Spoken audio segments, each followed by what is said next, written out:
Hello, everybody, and welcome to the grand conclusion of James Bond 007 month. I am Jeff Arbuckle, and I'm here with my Film Seizure comrades, my co-agents, my coagulants. Jason Oliver. Jason, how's it going? Coagulant, huh? Doing well. Getting ready to, I guess, talk about some more Bond. Okay, I guess that's what you're going to do. Also, chuckling in there is Chuck Moore. Chuck, how's it going? Oh, it's going, man. I guess I'm getting ready to listen to Jason talk about more Bond. Yes. Yes. So we close things out with The World Is Not Enough. So I guess I got to describe a little bit about what my thought process was with each one of these that I selected. In a weird way, a lot of these movies connect to each other. Like you could build one big murder board and like connect a lot of pieces here to each other because like with From Russia with Love, this connects to the location. There's an Istanbul element to it, that area of the world. The title itself comes from what was stated in Secret Service, in Honor Majesty Secret Service as his family motto, which actually is the motto of Sir Thomas Bond, who is a real person, and that they always said canonically that Bond is related to. Right. Okay. Interesting. It's got a ski scene. It's got a ski scene. We got 3 movies with ski scenes this month. Yep. So that ties the first 3 or the second and third movies we did this month. Yep. And yeah, so it's I mean they just kind of all connect in some way. I mean, again,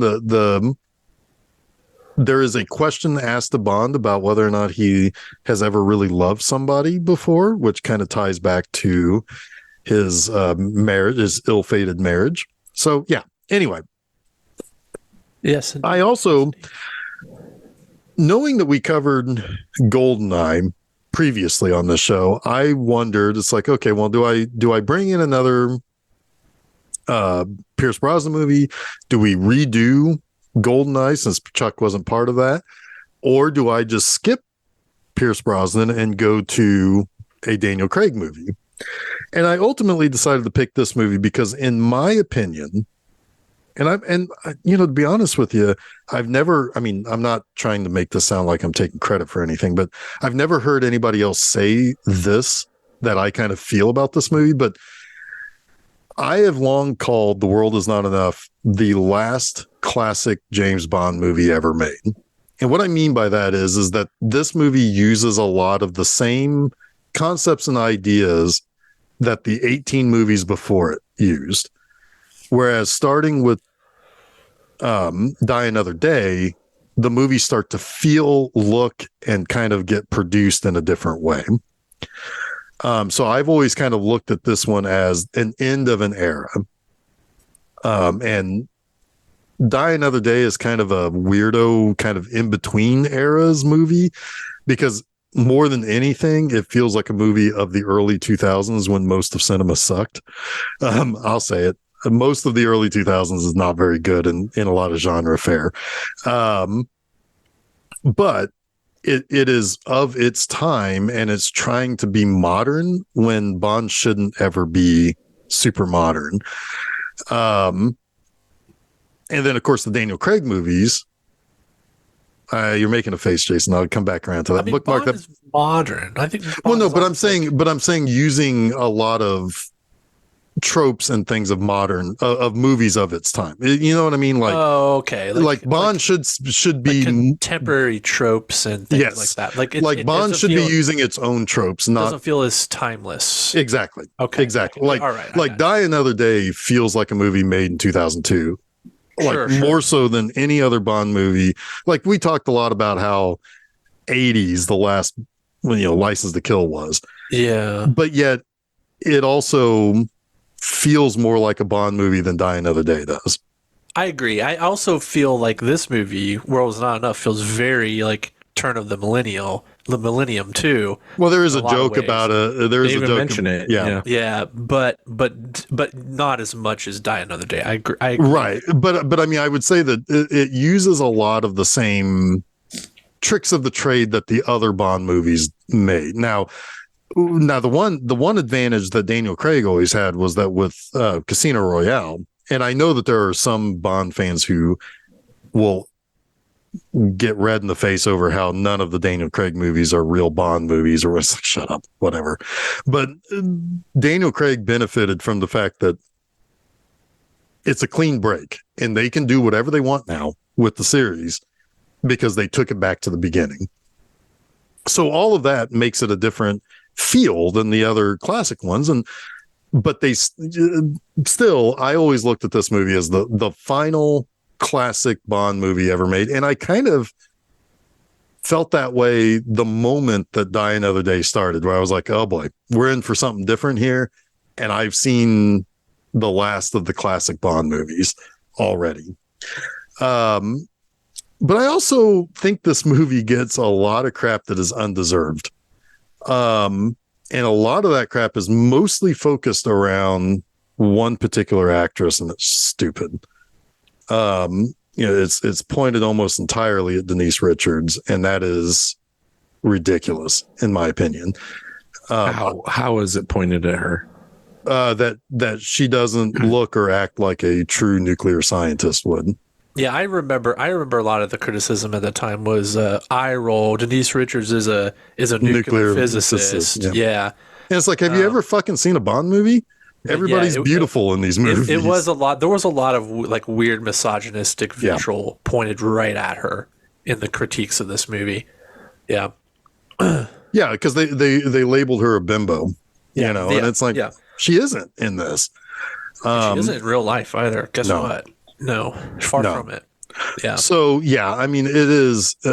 So a lot of time, it's kind of one of those things where it's like, a lot of people dismiss movies and series that kind of get easy punching bag kind of point. Like, oh, Star Trek 4 is the whale movie.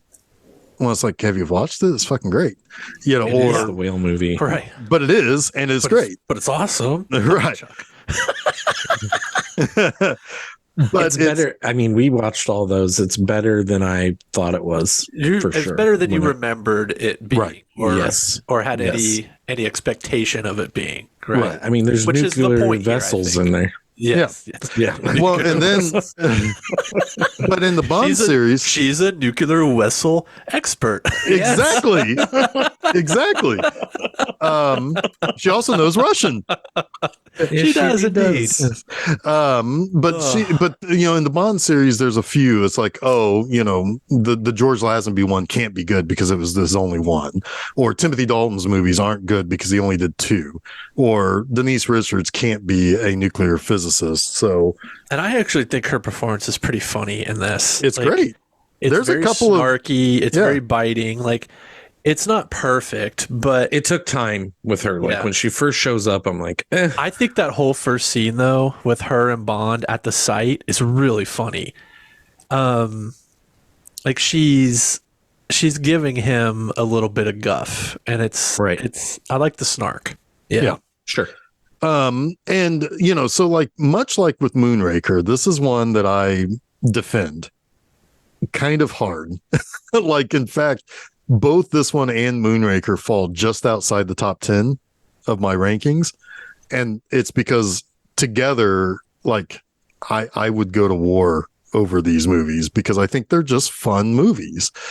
And it is, it's like, I really didn't like Tomorrow Never Dies, and I really don't care. Well, I shouldn't say there are elements of Tomorrow Never Dies that I like, but a lot of it is kind of subpar when it comes to Bond movies, and Die Another Day is my least favorite Bond movie. So those ain't getting picked.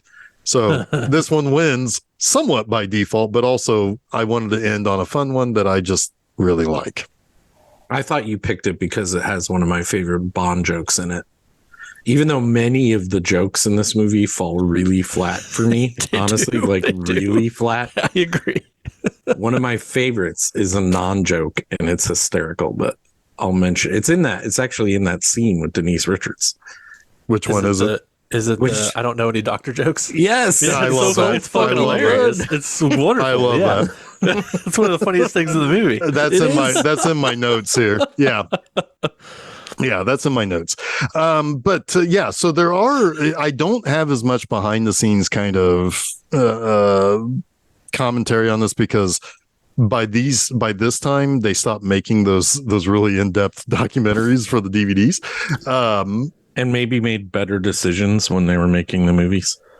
They didn't maybe kill as many people. Well, yeah, I mean they didn't kill Robert Davi again. Yeah. So there's no flaming that utility ghost worker hands that got hit by the Stinger missile. Yeah, well, he didn't die. At least I don't think. I'm sure they paid. I'm sure they paid out the flame hand. Yeah. But there are a couple of interesting things. Initially, the primary concept around this idea. So by this point in time, Albert Broccoli had passed away and handed things off to his daughter Barbara and Michael G. Wilson, who was her husband. Now Wilson had written or co-written several of the scripts anyway, so he had been involved since the 70s. But she was watching an episode of Nightline. They were talking about like these oil companies vying for untapped oil reserves since the Soviet Union's collapse, and thought that might be something that could be an interesting Bond plot. And they also pulled in some concepts that were from that planned 1993 Dalton movie that got aborted, that was going to also kind of play into some of the plot as well. Now, the primary writers for this were Neil Purvis and Robert Wade, who's written every script starting here through No Time to Die, and they'll probably be brought back for the 26th movie too. So they're working with people that know what they're doing as far as these, kind of concepts and ideas. But two directors that were initially considered to make this movie were Joe Dante and Peter Jackson. Peter Jackson's a huge fan of Bond, and he would love to do a Bond movie. But Barbara Broccoli really liked Heavenly Creatures, and she had an arrangement to see The Frighteners. She didn't like The Frighteners, so he was out. That's hilarious. I'm kind of glad for that. I don't want to see Peter Jackson's Bond. Well, he was up for like weird shit like that, but it would have derailed some things if he had made it. Yeah. He said that the Eon Productions always went for like less famous directors or at least in-house people. So he probably isn't going to get another chance after Lord of the Rings, but I don't know. These days, Bond is a big time movie. They might be able to pay him. Well, he would have been like deep into production, at least pre-production of the Fellowship of the Ring when this movie was being shot, probably. So him doing this would have delayed Fellowship for sure. And that might not have been in the cards, but I mean, if Peter Jackson went to the Broccoli's now and said, "Hey, I'll do a Bond movie," do you think they'd turn him down? I doubt it. Right. I mean, it would be it would very likely be a $1.5 billion take. So they could probably afford him if they wanted to. I mean, that's the other thing too, is like he doesn't really direct anymore.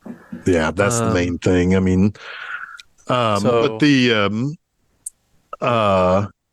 also in talks was Alfonso Cuarón, and he ended up, he actually nearly accepted it, but really what Broccoli and Wilson wanted was to find a director who could actually do something really good with like the female characters. Yeah. And so that's when they brought in Michael Apted. Now, because he made Coal Miner's Daughter and Gorillas in the Mist. So it's like, we got somebody who might be able to pull out some good stuff from female characters, which is really important in this movie for one character in particular. God, how to be old was spot he on. Made this? James Bond. Yes, it was really important for James Bond. Yes. 60s, I guess. Yeah, it's not that old. He made Coal Miner's Daughter pretty. Jason is having his own conversation. Yeah. Well, This is hilarious. I'm talking about Michael Apted here. Jeff brought him up. What about him? What about Michael Apted? Well, he was 39 when he made Coal Miner's Daughter. Oh. Yeah, so I thought he'd be older, but he really wasn't that old. He was kind of a perfect pick. Yeah. Specifically, because they pointed out here on the Wikipedia page that Sissy Spacek for Coal Miner's Daughter, Sigourney Weaver for Gorillas in the Mist, and Jodie Foster and Nell, all directed by Apted, all got Oscar nominations. Yeah. So it's like, well, this is a guy who could probably, he could probably direct some women to do some, to kind of bring that up a little bit, which hasn't always been but not a woman to direct it, which naturally would probably make sense, right? Right. I don't know, modern probably times, right? Yeah. Although his wife at the time, we weren't quite there, but I think we are now. No, that's what I'm saying. Like, I'm thinking more modern than when this movie was made. Sure. I mean, but his wife at the time did do some rewrite to strengthen the character role. So that's cool. So she was involved. So there was a woman involved in the crafting. Barbara of the Broccoli characters. Obviously is making all the big decisions too. Yes. So, yeah. I'm just glad the Bond movie stayed in the Broccoli family. Yeah. And they're not like cauliflower. Cauliflower. I knew it was coming. I knew it was coming. Jason tried to beat me there. No, but I knew it was going to be cauliflower. Yeah. I would green, but asparagus, Yeah. But anyway, funny, so one thing about this movie that does have a little bit of uncertainty as far as like the accuracy of it, just based on script, like versions of the script that's landed online over the years. So there is something really weird about the very opening of this movie. Until No Time to Die, this was the longest pre-title sequence in the series history. It's a giant mistake in this movie too, by the way, but go ahead. Well, we're going to disagree on that. But you don't know my reason yet. Okay. But the original opening, as according to Michael Apted, it was supposed to end after Bond escaped the banker's office. Basically, it would have ended with his reaction, the reaction shots of the people. Yeah. Then when he jumped out the window. Yeah. And he originally did go out into test screenings with that as the opening, and then it went into the song, and then it came out into something that doesn't happen very often, which is another action scene right away. Yeah. So, and he looked at it and he said, first of all, it's only 5 minutes, which back in the 60s, that would have been about average for an opening title sequence or for a pre-title sequence. But he said when he watched it, he's like, I don't know. It doesn't feel like yes, there is a stunt where he jumps out the window, but it's not an exciting stunt. It's not really a big there's stunt, there's not a big oomph to it. So it's like, right, we need to push it. We need to incorporate the big boat chase scene and drop it in after, like basically when he drops from and onto the Millennium Dome, then that's the opening. And I can see it both ways, because in one regard, like I said, in the 60s, that would have made for a good opening scene. He jumps out the window. He has a little smirk and a walk off into the title. It would have been interesting to have had another action scene so quickly, and a pretty big one too, with a big gadgety boat and all of that. But at that time, like in GoldenEye, he jumps off of a dam. He bungee cords off of a dam, and then he jumps after a plane that's falling without the bungee cord. In Tomorrow Never Dies, he steals a plane to keep it from going nuclear when a strike is. Those two movies' opening sequences have a lot of thrilling things in it. Sure.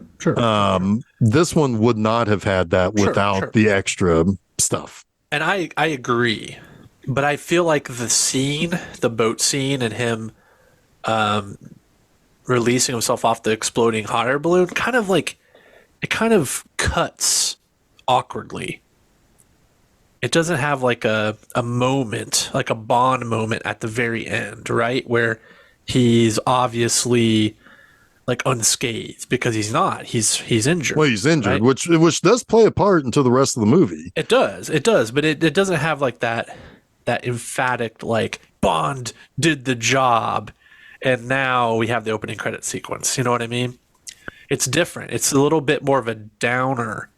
Well, it's also connected to the overall story in a way that some of them aren't, right? Right. Well, I mean, again, that's the misconception that a lot of people have about the opening title sequence, because Goldfinger and Thunderball are really the only two that have never truly connected to the rest of the plot. And for whatever reason, that like emphatic Bond moment. Well, it's sure, but it's almost like a wink at the camera when you have one of these sequences. And I think it does set a better tone for this movie for him not to be successful at that. I don't hate it. I'm just saying that it is definitely a little bit odd. Like, okay, I love everything in it. Yes. The reason I don't like that it's long is that in a Bond movie, you don't normally get that moment where something isn't explained to you. And when he notices the drink is off and you don't know why, it's like, hey, my drink smells funny. King is about to blow up. Well, the next 9 minutes, I'm like, what the fuck? How did he figure that out? Well, the whole time while I'm watching the opening sequence, I'm like, that doesn't make sense. And of course they come back and explain it right away. Right. Which is nice, but it was like off-putting to me to be trying to understand what even started this sequence of events. Yeah, that's an interesting, like, you brain thing, right? I don't know if that's a general audience brain. Probably not. But I get it. Because I thought the same thing. I was like, what the fuck is that about? But then I was like, ooh, boat chase. Right. Yeah, I'm not like squirrel. And then they come back around to it, and I'm like, oh yeah, I was wondering about that. Yeah, it never left my mind. It was aggravating me. But I really did like the boat chase and everything that's in it. I just thought it was like, especially for a Bond movie, because I like mystery, right? Like I like solving stuff. But in a Bond movie, you don't expect. Normally, someone explains to you what the fuck is going on when they're gonna do it. Right? Yeah, like, here are my motives. Here's my shit. Here's what's going to happen. My brain basically said, oh, some kind of chemical reaction that, okay, Bond is smart, bomb, right? Well, it had nothing to do with this pendant. Like, no, it didn't. It didn't have anything to do with that. Well, no, it did. Well, the pendant was the transmitter that sets off the transmitter. It was the transmitter, but it wasn't the chemical reaction. Yeah. No, the chemical reaction is what the explosive is. The transmitter, right? Bond knew that he was going to blow it up. It still doesn't add up, but that doesn't matter. It's just the weirdness of not knowing. Do you know what I'm saying, right? Jeff is a Bond fan? No, because it is my number one pre-title sequence of all time. We're not talking about how it looks. No, I'm not even saying how it looks. I mean, it's everything about the scene is just tops for me. So yeah, it's interesting. Yeah, I mean, it's because again, it's like I give it a B. I mean, if you're, I think that's the problem, Chuck, is that you want this to be explained to you in a different way. You're almost looking for, like, if you were reading the novel of this, right? It would have explained to you, oh, Bond smells something. No. Well, maybe. I don't know. I don't read Bond novels. But no, I'm just saying, like, you're thinking of it like as a, I don't know. I think that you're asking for something that Bond always does, which is explain to you what your motives is and how shit happens. Well, but it just didn't make sense. It didn't make sense why this whole thing jumped off. Well, then how would you have done the scene differently? Because it wouldn't work any other way. Like, you can't have both the explanation that there's going to be a bomb and how and why, and then have the chase scene. More It's not gonna clear. work. You could like write a less convoluted reason for him Yes. deciphering that there's a bomb. Like, I mean, we could probably hash something out that is like, oh shit, there's actually a bomb in that suitcase. That isn't like him putting a whiskey on ice, and seeing fizz. I'm sure there's a way to do it. Like, Right. I mean, I'm not shitting on what happens in opening. Chuck just wants to be with Bond at that moment. He wants to understand why he knows there's a bomb because of what he observes in the world. Yes. That's all he wants. That's how you make that a perfect opening sequence for Chuck. Okay. Yeah. Well, it's already perfect for me. So no That's changes, good. no That's notes. good. That's No good. notes. Right. Check. What's plus. good about this show is Like, you want to to have like an oh shit moment. Like, Bond had an oh shit moment. and I didn't know what he shitted about. But Bond's oh shit moment was only for him and not for the audience. Right. Agreed. But I 100%. mean, in the audience, though, you should be able to understand. It's like, You're going to put it together eventually because he says, well, there's going to be a bomb. It's going to explode. But it's like, you don't know why. Right? I want it to click with me at the same time. Yeah. I think that's fair. I think it's fair. I'm totally with you. I agree. I think, I don't think it derails the whole goddamn opening sequence. I think it's really good. But yeah. I opened by there's saying two things to make it just a little bit better. Is that resolve that and it cuts to him like on the roof of where does it cut to the actual opening sequence? Like what was the cut? he's rolling down the wall. he rolling falls down. Yeah, And he's hanging. right. And then what? And then it goes into the to the title sequence, and then with the drops of oil, he drops down with it and walks off, limps off with his shoulder all messed up. And I get that I'm as all like right with that. I'm all right with that. What I'm not all right with is the actual credit sequence. I think it's really bad. it's not a good one. It's like Really? that late. It's like that really like cheap looking late '90s, early 2000s CGI that just I'd rather doesn't age see well. I'd rather see that they tried to hide the nips, but I can still see them because they've upped it. Like every other Bond movie in the past. Right. And I'm being a little bit funny, but I'm not being funny. I know what you mean. I want to see the girls behind the screen instead of like the melting whatever.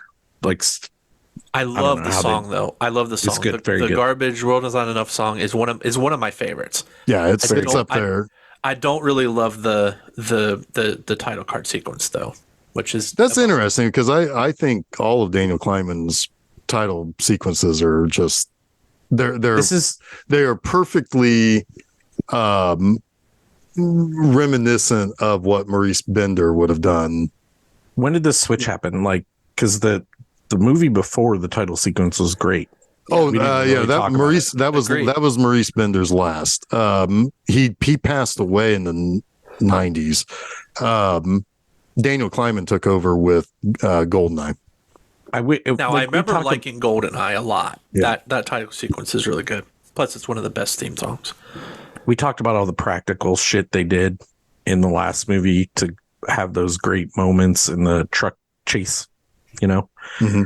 I want the opening to be like practical, not CGI. It just looks better. Yeah, I mean, It's especially like looking at it now, 20 years on. Is it 20 years? No. it's almost 25. Yeah, almost 25 years. It just doesn't. It looks. It's dated. It's timed. Yeah, It's like it does. we know when. Yeah. It does. It does. It just looks dated to me. Yeah. No diss on the movie. I think I scored that one pretty high too when I reviewed that.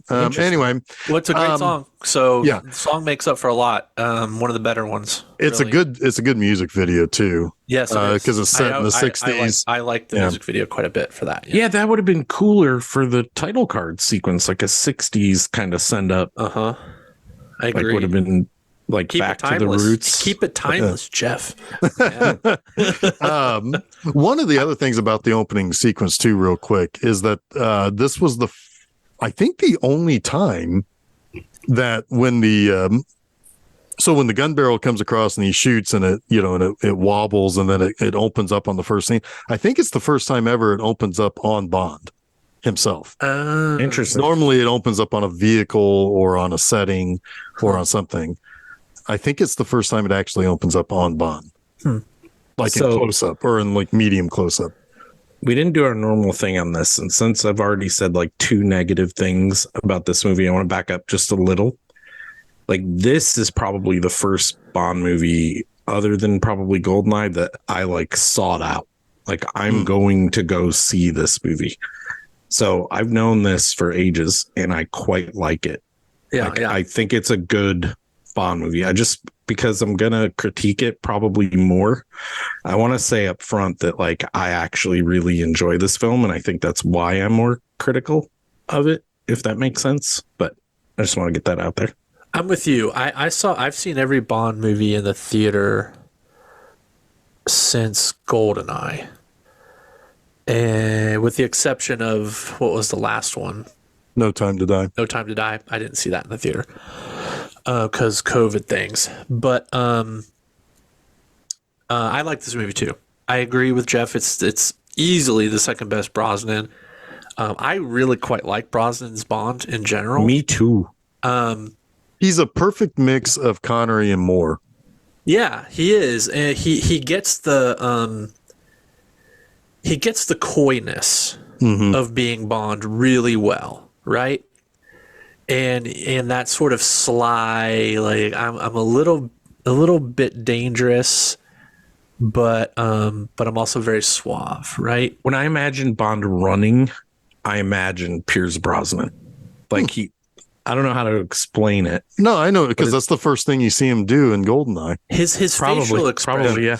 His facial expressions are really good. Like the way he conveys like little micro emotions are excellent. Maybe better than any of the Bonds.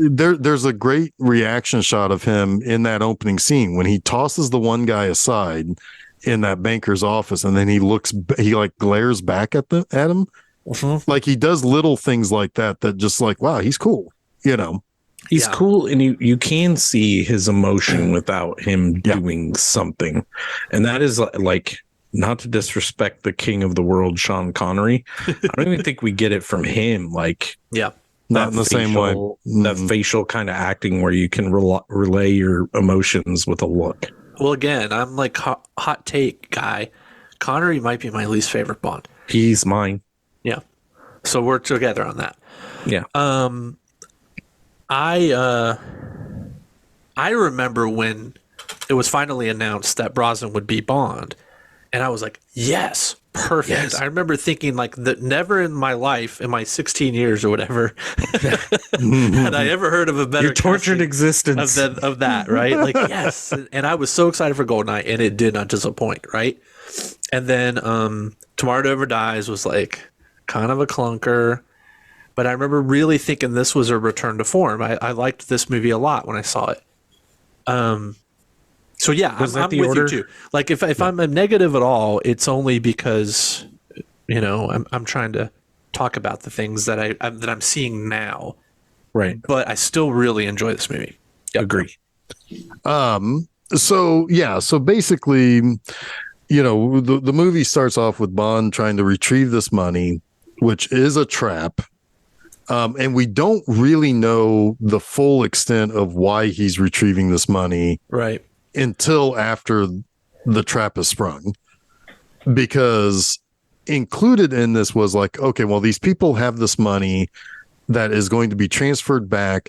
009 was originally sent to pick it up, but he was killed, which is what Bond wants. He wants to get the money, and he wants to get the name of the person who killed the other MI6 agent. He gets the money, but he doesn't get the name.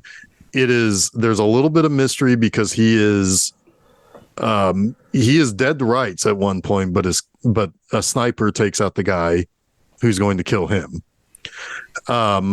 Also, before the name could be given, because he does promise, that he could protect the person if they give him the name. A girl throws a knife. Very, very good aim, by the way, on the cigar girl. Well, I don't know how far away she is, but yeah. But either which way, That's the same girl, right? I Yeah, was like watching it is. like the first Same scene girl on in the boat? scene. Yep. Yeah. Yeah, Okay, yes. I thought so. Yeah. yeah, because she's sent to rid of Bond because he's done his part now. He's returned the money. Before they were keeping him alive, then they were going to kill him. Just as Well, okay. I'm sorry. I don't want to slow this down but I mean, we're only who is 35 minutes in and we haven't even gotten past halfway through the I know, but first who is she working for? She works for Renard. Yeah. So she would not have killed Bond. No, she was going to kill Bond at that point. At MI6, she was going to kill Bond. Yeah. Not at MI6. At the other place. At the other place, no. It was don't was give the the other name. guys. Never Don't mind. give It was the the other name. Renard guys. wanted him to survive because he had to deliver the money. I get that. I Yeah. get all Yeah. that. But I she was forgot going to that- kill the banker so that they didn't know it was Renard. Yeah, I forgot she ran away, and Yeah. then it was the other guy that Yes. that he was Renard hoping had to he shoot. was My hoping bad. he would get My bad. all three of them at the same time, basically. Right? Yes. He only got no more movie. Right, exactly. Yeah. Um, And then the Hong Kong DEA would have gotten Sanchez. right. Exactly. Yeah. They were like, finally, nobody fucked with our plans. Yeah. Oh wait, he's just a smoldering corpse. Never mind. I guess job well done. So then, yeah. So basically, yeah, and he brings back the money. It explodes, kills Robert King, oil magnate, and Bond was to be off at that point because he had done what he was supposed to do. And Yeah, as they far were as they're hoping concerned, M and all of them were together. all of them were Yeah. going to be together and they would have gotten them all. And but Bond ends up taking Q's fishing boat for his retirement and chases down the girl. It's really it is good that Brosnan was actually in that boat for a lot of the close-up stuff. Especially the underwater tie fix. Oh, yeah, my God, that's yeah. fucking delicious. Yeah, that's great. Yeah. That got a big laugh in the theater. I remember that. But yeah, but I mean, like, he's actually in a thing that's running down he should die of dysentery because of all the water from the Thames that he swallowed. Yeah. But that's because that's a dirty ass river. But Oh my God. First it's the Canadians, now it's the British. well, no, They're always it coming is. after somebody. The Thames is famously dirty. Yeah. Anyway, but like it's actually cool that he's in the boat, and all of that. But yeah, he eventually, like it's one of those crazy scenes where it's like, this is something that License to Kill didn't do. He didn't create chaos in a public space, but in this movie, he fucks up half of London to get this girl, only for her to blow herself up. Oh my God, he's so lucky he didn't kill someone. Like legit. He's got a license to kill. It's fine. Oh my God, probably not like multiple innocent people though. Did he Oh get it my back? goodness. Because the last movie didn't even reestablish him getting it back. So he may not have it still. Well, no, That's he did true. say that M's got a job for him. So Yeah. that's Oh, what. fair. I guess that resolves that. Yeah. Go ahead. God damn it, what's her name? Dame Judi Judi Dench. Dench. She became M in Goldeneye, right? Yeah. Yeah. So she was M for 7 movies. Until Skyfall. Yeah. So Yeah. 7. Yeah. 7 movies. And then Ray Fiennes. Dumbness Right. Bond question incoming. M is the actual name of the character. So it is a continuity of a character, right? It's not like Quartermaster. No, Well, I don't think so. No, I think it it's- is sort of like Q. Yeah. So it is a different person, Yeah, not just a I think different because in actor. in Goldeneye, Bond says to him, because she calls him into the office and she offers him a drink. He's like, your predecessor used to keep cognac. And she's like, no, I prefer bourbon. And he's like, and she's saying, you don't like my methods because you think of me as an accountant, as a bean pusher. Yeah. Yeah. And- Okay. Yeah. And then obviously makes- Fiennes is there's a transition in movie Right. there, and he's a totally different personality. Ray Fiennes is more like his original M. Yeah. Yeah. That makes my joke from last week even dumber about she, because Oh, yeah. I was whatever. being silly I know, and I I know. wish I hadn't have said it, but still, It's fine. It's better. I know it's fine because I come from a place of love. You guys know that. Yeah. But yeah, I didn't know. I thought it was a continuity of person and they changed. No, I mean, and now, well, that would be interesting, wouldn't it? Yeah. In Casino Royale, at one point, Bond breaks into M's home and says, I thought M was just a randomly assigned letter. I didn't know that your name actually was. And then she stopped him at that point. Now, I'm guessing her name there is and like, isn't. Well, I mean, she goes by M. That might be just because her name is Mary, but like, or because her predecessor went by M. It's ambiguous. Well, best, right? the original M was Miles, and I think they just. Okay. I think that was an Ian Fleming we thing. talked about that in was it Majesty's Secret Service? No, it was Spy Love Me. Spy Love Me. Yeah, I knew I asked. And Miles, and that was an Ian Fleming thing. So okay. Yeah, my bad. So Q is quartermaster. Let's talk about Q, and let's talk about the last Bond appearance of Desmond Llewellyn. Yes. Yeah, because so it's a beautiful tribute. It really is. And it was not meant to be his last movie. Oh, really? No, it was he was going to be work? Well, I'm going to tell you this. Okay, tell me. Allow us to ask, and then you can't take. We have to ask. Well, how's that going to work? Jeff? You can just tell us. Can't take a cue. Yeah. Oh, my God. Oh man, sometimes I'm just unintentionally funny. Most of the time, actually. So I muted just so you could hear me laughing. Go ahead. Thank you. He was going to be actively training his replacement, John Cleese. Yeah, this young fellow. Right, this young fellow who's like an ancient person too. But so good. Yeah, but like I don't know if that would have been something that would have just been for this movie, or if it would have continued into the next movie or whatever. It was not necessarily meant to be Desmond Llewellyn's final entry. Well, but perfect. But he died. Exit.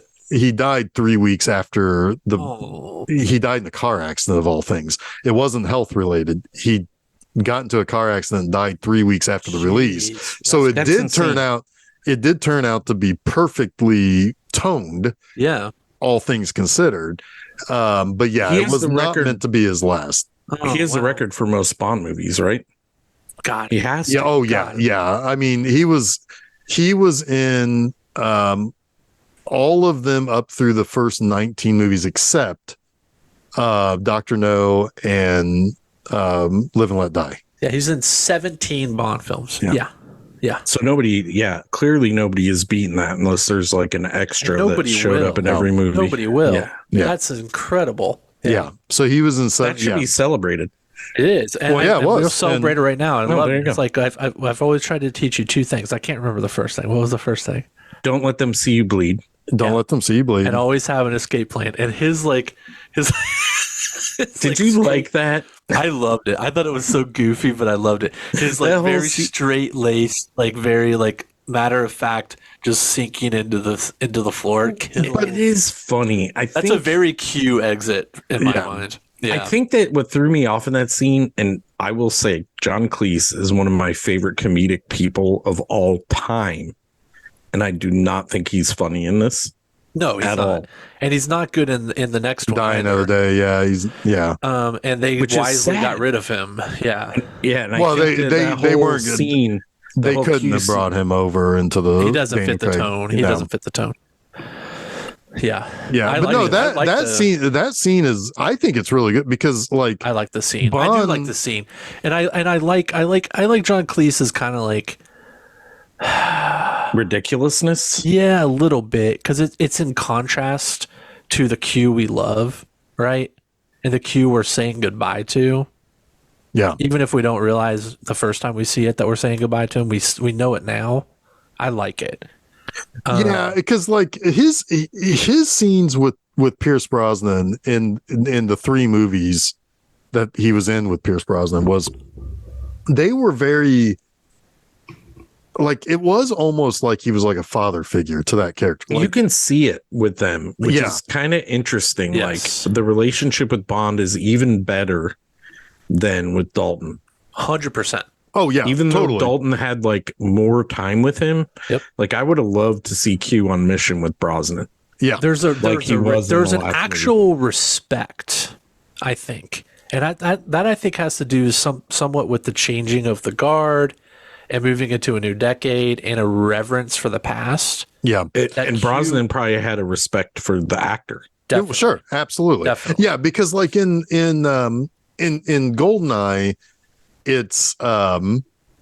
it's all like, it's all very silly, but it's like Bond coming in and messing with stuff, and Q's like, and then in Tomorrow Never Dies, Q delivers the remote control BMW, Yes. to which Bond immediately plays around with, to the point where it's like Q's like, it's like giving a kid your Yes. really, really, really expensive remote control car, and he starts immediately Daredevil remote controlling driving. Was that it around. explosive? It was explosive, right?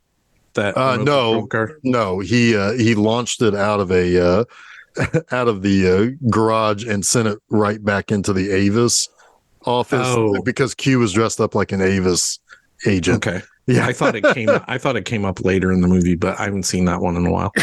No, that one didn't. Although the BMW that he gives Bond in Goldeneye,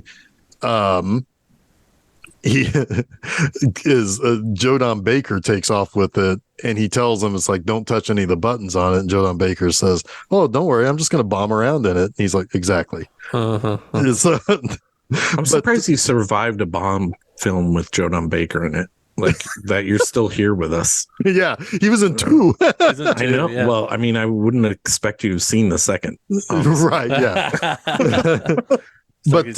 But yeah, in this one, it's like when he talks about, it's like, yeah, I'm training my replacement, and like Pierce looks like legitimately hurt by it. Yes, he does. Like, you're not really going to retire, are you? Really going to retire, are you? Yep. Yeah. Yep. And it's like it's like a really serious scene, which is I think also, it's a very sweet scene. It is. It does fit the even tone. Susan was like, "Oh." Yeah, it does fit the tone of the movie as a whole too, I think. Yeah. Because this isn't entirely a big James Bond romp. It's like there's No, that's why I'm saying I think it's more serious in tone than the last week's movie, which had a more serious. I think it's more story. Consistent, maybe in tone. Oh, definitely is. Definitely more But I don't know if consistent. it's more serious necessarily. It's less edgelord and more like, I think serious. Other than like, fuck, there's like innuendo every 2 minutes in this movie. But anyway, Yeah. well, Bond is that's Brosnan's era, though. yeah, But Bond is like measured but determined, where I didn't feel that all the time. Like again, you're right. It was more when he was off screen that jokes were being cracked in the last movie. yeah. But it just didn't feel like continuous in theme. But anyway, I'm digressing. I'm sorry. Well, this is Brosnan's third Bond movie, and It's his peak. He's truly like in this role. Like, Yeah. I mean, I do believe even more than Goldeneye that he is like his most Bond in this movie. This is what makes him maybe close to my favorite Bond. Yeah. So yeah, basically after all of this goes on, it's like you find out that King was M's friend. They read law together at Oxford. He has this daughter, and Bond discovers more about the daughter being kidnapped and that she was held for ransom. He finds out that the ransom that was asked is the exact amount of money that he brought back, which he didn't know beforehand. Right. He Well, put it M into didn't that even know. handy dandy computer currency converter. Oh my god, that looks so M, bad. No, M did know that because she was aware of what was she advised him not to pay the ransom. Yes. But No, I don't think she knew the money equivalent. She did not know the money equivalency. That's what I was saying. Bond figures that out. Yeah. He's like, I'm sure oh, she shit. knew all about. He was like, the oh shit, ransom, obviously. this random weird amount in British pounds actually equals $5 million US, which was what the ransom And that's was why for. she's like, you need to go protect Electra. Yeah. Right. Yeah. Because at that point, she's like, oh, all of this. Yeah, you're right. You're right. All of this is connected. You've got to go to Electra, which he did see at the funeral. And there's nothing that gets Bond hotter than seeing a woman at a funeral. So he starts Googling. He likes his women sad and desperate. He really does. Death makes him want to make life. Yes. Well, he is an admirer of beautiful things, and apparently beauty equals sadness. Yeah. He really could be like a villain. Oh yeah. Sure. Yeah. Like you twist his psyche just a little bit, and Absolutely. he's the worst person on earth. Absolutely. Yeah, Absolutely. It's interesting. That is an interesting aspect of Bond. I don't know if it's intentional. He's It's right something. on the edge. It's the dangerous aspect of him, right? And it's really because he's right on the edge. He has a line he doesn't cross that the people he brings down do cross. Right. Yes, and then he's able to retaliate. Yeah, I think they do a pretty good job of exploring that in the Daniel Craig era. I agree. I mean, especially in Casino Royale, considering he's like a fucking sledgehammer in that movie, and he has not learned at all to be controlled. You know, It's like Schifra, that is perfect mirror, dark mirror image of him. Yes. Like, oh my God, that's I don't understand this reference, but I'll look it up later. Well, the Schifra he's he's the villain. Mads Mikkelsen, the villain in Casino Royale. Thank you.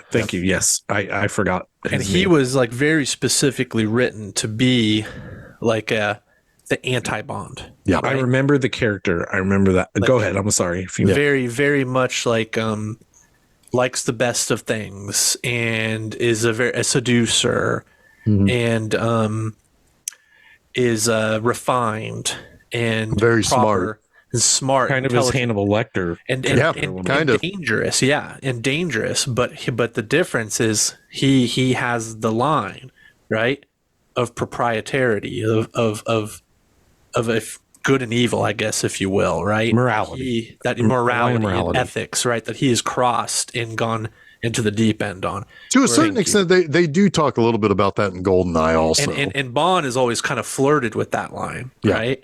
Yeah. Well, because it kind of has to be dragged. The 006, yeah, for sure. I remember that.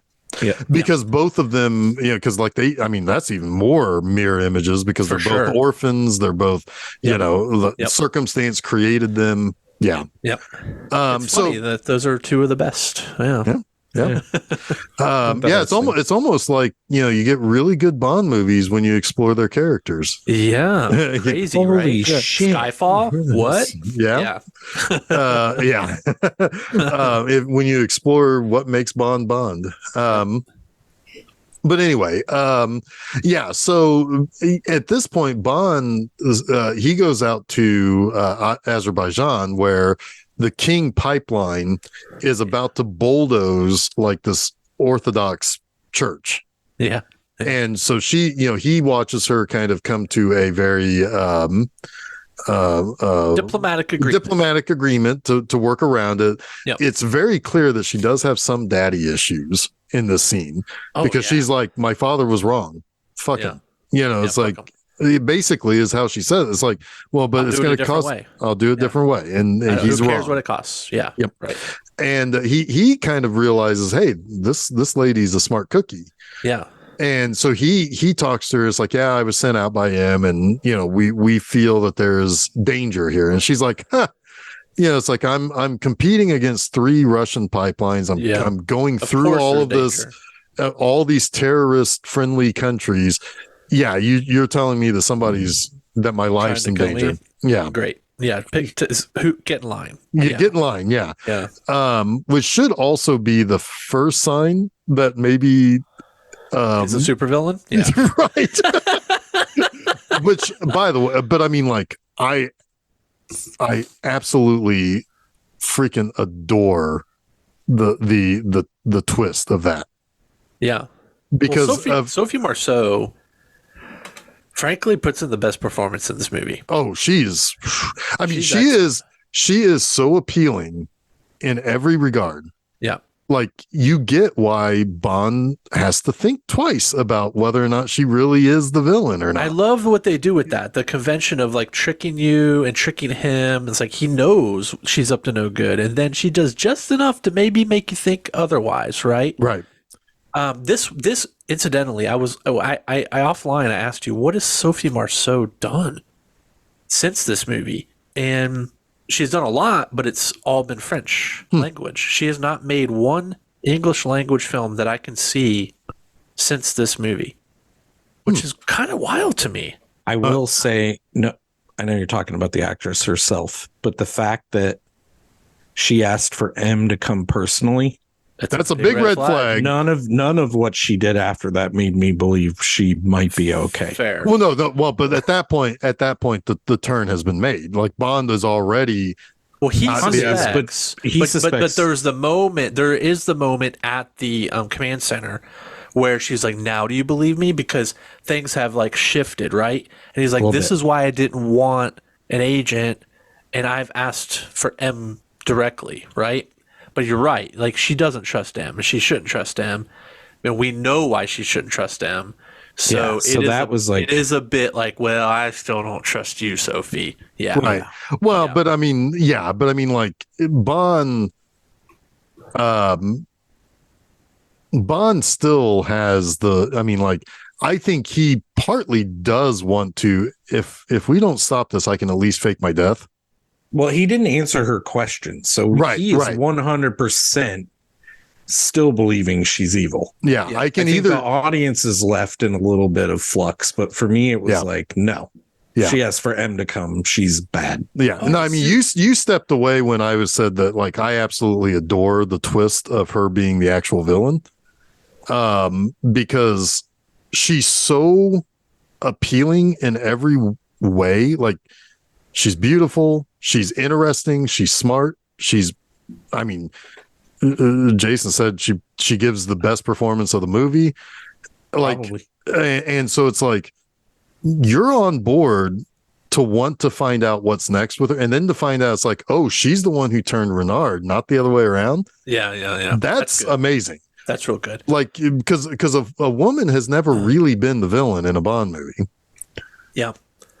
Not surprising. So quickly, she was married to Andrzej Zulawski from 1985 to 2001. Oh, Andreas. She was 19 years old when she. Yeah, who the fuck is that guy? Zulawski made Possession. Oh, okay. Was she in that? No, but she does kind of look like Isabella Adjani. She does a little bit, yeah. Huh. They were married for 16 years. Yeah, I was kind of shocked. I looked her up, and I was like, man, she was in her Braveheart. mid-30s. Yes, I remember her from that. Yeah. She was in her 30s in this. I'm like, man, she looks beautiful. Not that anyone in their 30s looks bad, but she looks much younger. Yeah. Yeah. Well, you stepped away, I think, too, when I said that she has not made an English language movie since this movie. I did catch that. Did you hear that? Yeah. Sorry. Which is also wild to me. Yeah. She's had a great career, but all French language. Yeah. You guys always call me out when I step away. It's like, sorry, because we talked about things. Well, we talked about really, really important things. Yeah. But yeah, looking out, dude. That's all. No, I'm joking. But more about her character. Yes. Electra King. By the way, Electra is also a big red flag of what that name means mythology wise. Yeah, I mean, like, Electra kills her father. Anyway. Yep. But anyway, that's the kind of stuff I was hoping the beginning of the movie would explain. Oh, like yeah. The name of Robert King could have been, he's gonna. Yeah. You want it actually spelled out on the screen, like with arrows pointing at, like, no. But yeah, she is. So what Bond figured out was that, it's like he watched, like, he got post kidnap escape videos to watch, and he's like, she talked about how scary the whole event was, and how he screamed all the time, and later she talks about how she used her body, which, by the way, I don't know if post coitus is the perfect time to ask, so how did you get away from your kidnappers? But Bond can do whatever he wants, I guess. But There's a lot of That weird. is the this time. just- That's the time of vulnerability, Jeff. Oh, okay. That's the time of like we've bonded in the most intimate way. He really did bond her. They- Yeah, that's what I'm 007. saying. Like you bonded in the most intimate way. Like you can ask those probing questions, right? Oh boy. Oh Yeah. boy. Oh man! Innuendo. Insert dialogue. Here. I know. I feel Insert- like I'm the insert writer dialogue? of this movie Yes, right Jeff, now. thank Insert you. dialogue. I want to say too though that's not the only time there's a weird question. There's one coming up too, like right or not. It's not even a question. She's like, "Oh, I'm sorry, James died. Here's a gift." Oh yeah. Well, that's yeah. because that at this is when point, that's when she's in full villain mode. right? At that Yeah. point, she's killed James Bond. As far as she's concerned, she just needs one more revenge, and her guys can kill off. She's in full villain mode at that Right. point. Like that's when if you didn't know, you know. Yeah. You know. Yeah. She's almost giddy about it. She definitely is. So, I mean, yeah. she gets aroused by everything. It's It's great. It's great. Except by Renaud at the end. Like that is He doesn't So interesting. appeal to her at all. no. She's Even using him. earlier. Yeah. Yeah. Yeah, he's just a stepping stone to get revenge on, for her name to be the one that's remembered. Okay, but we haven't even gotten to Well, no. him a lot yet. Well, no, I was getting there. I'm almost there. So basically, when Bond is like, so I know all this new stuff about Electra King. What aren't you telling me?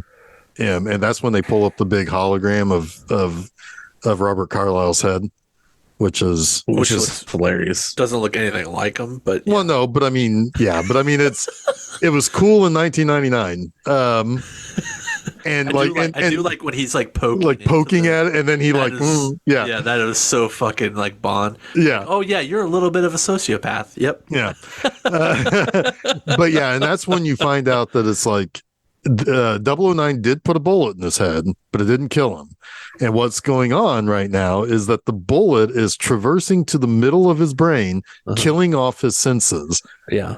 Which is cool also. It's very James Bond. It's like now you've got henchman and mastermind seemingly all rolled into one. Where exactly. Because there hasn't really been like, well, it's almost perfect, right? Because you think he is the mastermind, but he's not. He's the goon. He is the henchman. Yeah. So of course he's the one with the gimmick. Right. Because the real henchman the real mastermind has yet to be revealed. Yeah. Right. Yeah. And so basically he will eventually die, but as Kristen Scott Thomas says, he'll continue to get stronger and until he does.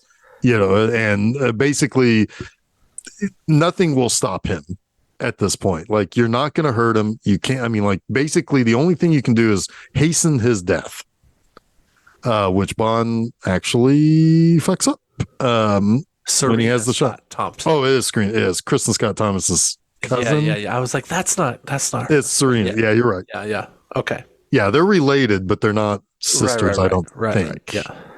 I don't know if they're related, but not the same person. Right. You're right. So anyway, so they.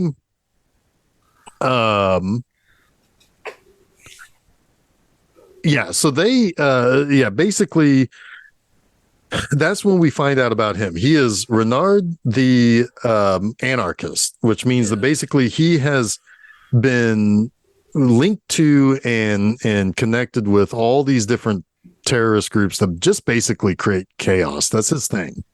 He likes chaos. And so, he, the thought was, basically he kidnapped her to basically get money from King, to which gotta feed the monkey, man. Right. But M was like, you don't negotiate with people like this, which is probably accurate, but it does not help a situation when the person who has been kidnapped already has issues with you. You know what I mean? If she didn't before, she does now. Certainly, but she seemed to have issues before. because she talked about how he only stumbled upon her mother's assets. That right. It was It was her mother's It's family's her mother's oil. wealth, her mother's oil, her mother's company. Which is the first real like indicator of her motivation. Yep. Well, that's that's revealed a little later, I think. No, she says it earlier. Well, not the oil part, but earlier in the movie, Bond says something about her father's legacy, and she's like, no, family's legacy. Family's legacy. Yeah, because her mother is Azerbaijan. They're from that area. That's why she makes the deal to go around that. Right. That is a clear clue. Yeah. So yeah, and basically he is, as far as we know, is pretty stuck on her, in the sense that he's going to keep going back to her because she escaped him. Is kind of the layout that we have here, and why Bond is going to go and protect her, but not tell her that her kidnapper is back. Right, but do you think that maybe he she was never kidnapped at all? Yeah, I think this was all. I think to a certain extent, I've always wondered if this was a plan that she concocted with Renard. Right. I feel like it was extortion, and then when her father didn't come to her rescue is what ultimately bred the rest of the stuff. Like, she figured her father would give the money right away, and when he didn't, she kind of tilted. Because she is anti-him too. I do like that because she's kind of like, I'm going to use this to my advantage immediately. Yeah, right. She's opportunist. Yeah, and she's opportunistic. And then when he didn't pay, she was like, "Fuck that!" Right? Yes. Because it screwed up all her plans. Right? Yes. Yep, I agree with that. Yeah, I think that's what it is for sure. That's the way I read it anyway. Yep. And then she was like, that. I would use my body, use whatever I have. She's like she's like amoral to a T, right? Like, she is the true sociopath here. Like, I don't even think you can label Renard that way. I think he has an actual like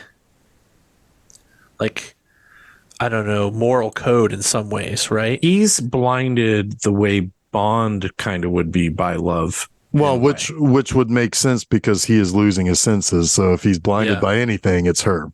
Yeah, 100%. Yeah. Let's jump ahead a little bit. Let's move ahead to the point where we know that Bond suspects her, right? And we have the situation now where they're in the command center, and his first clue is at the casino.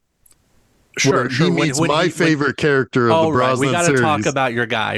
My God, I love. I was going to say, Jason's like, let's jump ahead, and Jeff's like, sure. We got to talk about the dearly departed Hagrid. Yes. Yeah. So Robbie Coltrane is so good in this fucking movie. We do. We got to talk about that. So like Bond knows that he can go talk to, because he needs to find out more about Renard, and Coltrane Zukovsky is like deeply connected, and he's used them before in Goldeneye. So he goes to the casino, and it's like, so we were attacked by these guys on these parachuting, they call them Parahawks, I think. And he says, I lifted these off here. These are some sort of a Russian military group, or almost come off like mercenaries. Although there is one thing real quick in that scene where Bond thinks that he's ripped the parachute of one of them so it will tumble to its death, and then it lets out another parachute, and then he even has like a one-liner and everything, and then the other parachute comes out, and he's like, oh. It's like, and I've been stymied here, but Zukovsky's like, yeah, this is who they are. This is where they come from. If Renard is working with somebody from the Russian government, then he's going to have, like all of these connections and all of that. And he's like, okay, well, I'm here looking after Electra King. He looks on the monitor, and Electra King has walked into the casino. He's like, well, it doesn't seem like she's as worried as you are. Right. And she gets a $1 million check, basically, credit, and basically says, Hello. yeah, I just want to play for this whole $1 million, a high low card. And she gets a queen, but he gets an ace. And so he loses, and she doesn't seem to care whatsoever. So Bond kind of starts working in the back of his head.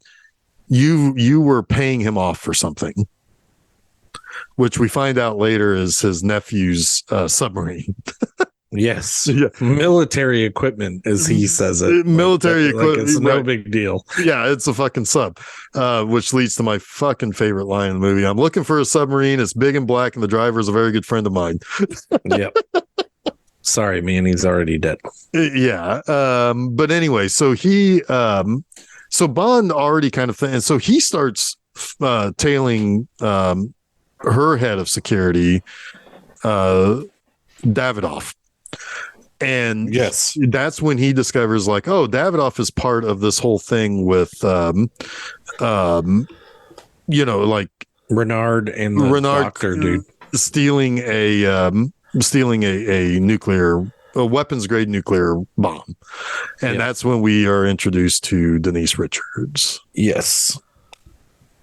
And that's also the first time the Bond is face to face with Renard. And this is where he fails to finish the job because he says something that catches Bond off guard, which is something that Elektra said to him, which was, what's the point in living if you can't feel alive? Yep. To which Bond's like, well, fuck that. What's this all about?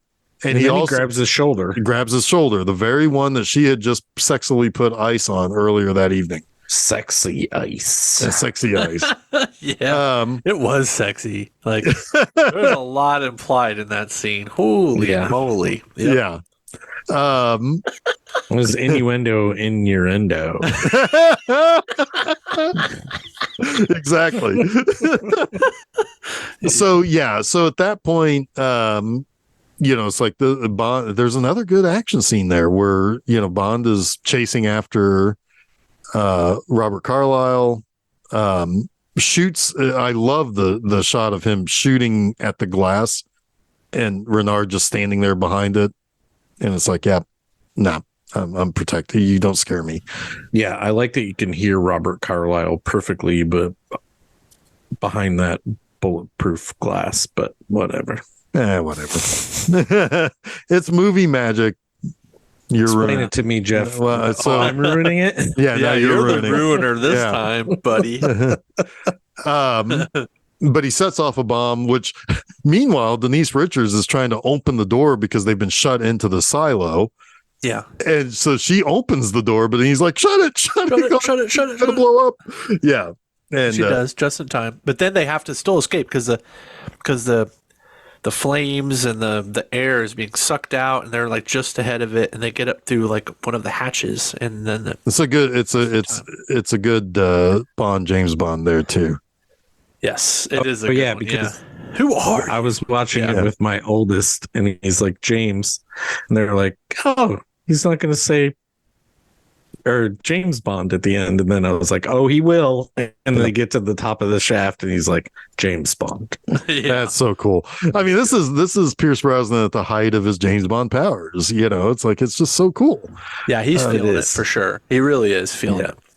And so this is when he goes back and beats up Elektra's guys, and it's like, he said the thing that you say, and he also knew how to hurt me. What's up with that? Yeah. He says it exactly like that. He's like, ooh wee. What's up with that? What's up with that? And she has a perfectly reasonable explanation. It's like he was at the same. You want to believe her so bad, don't you? What's that?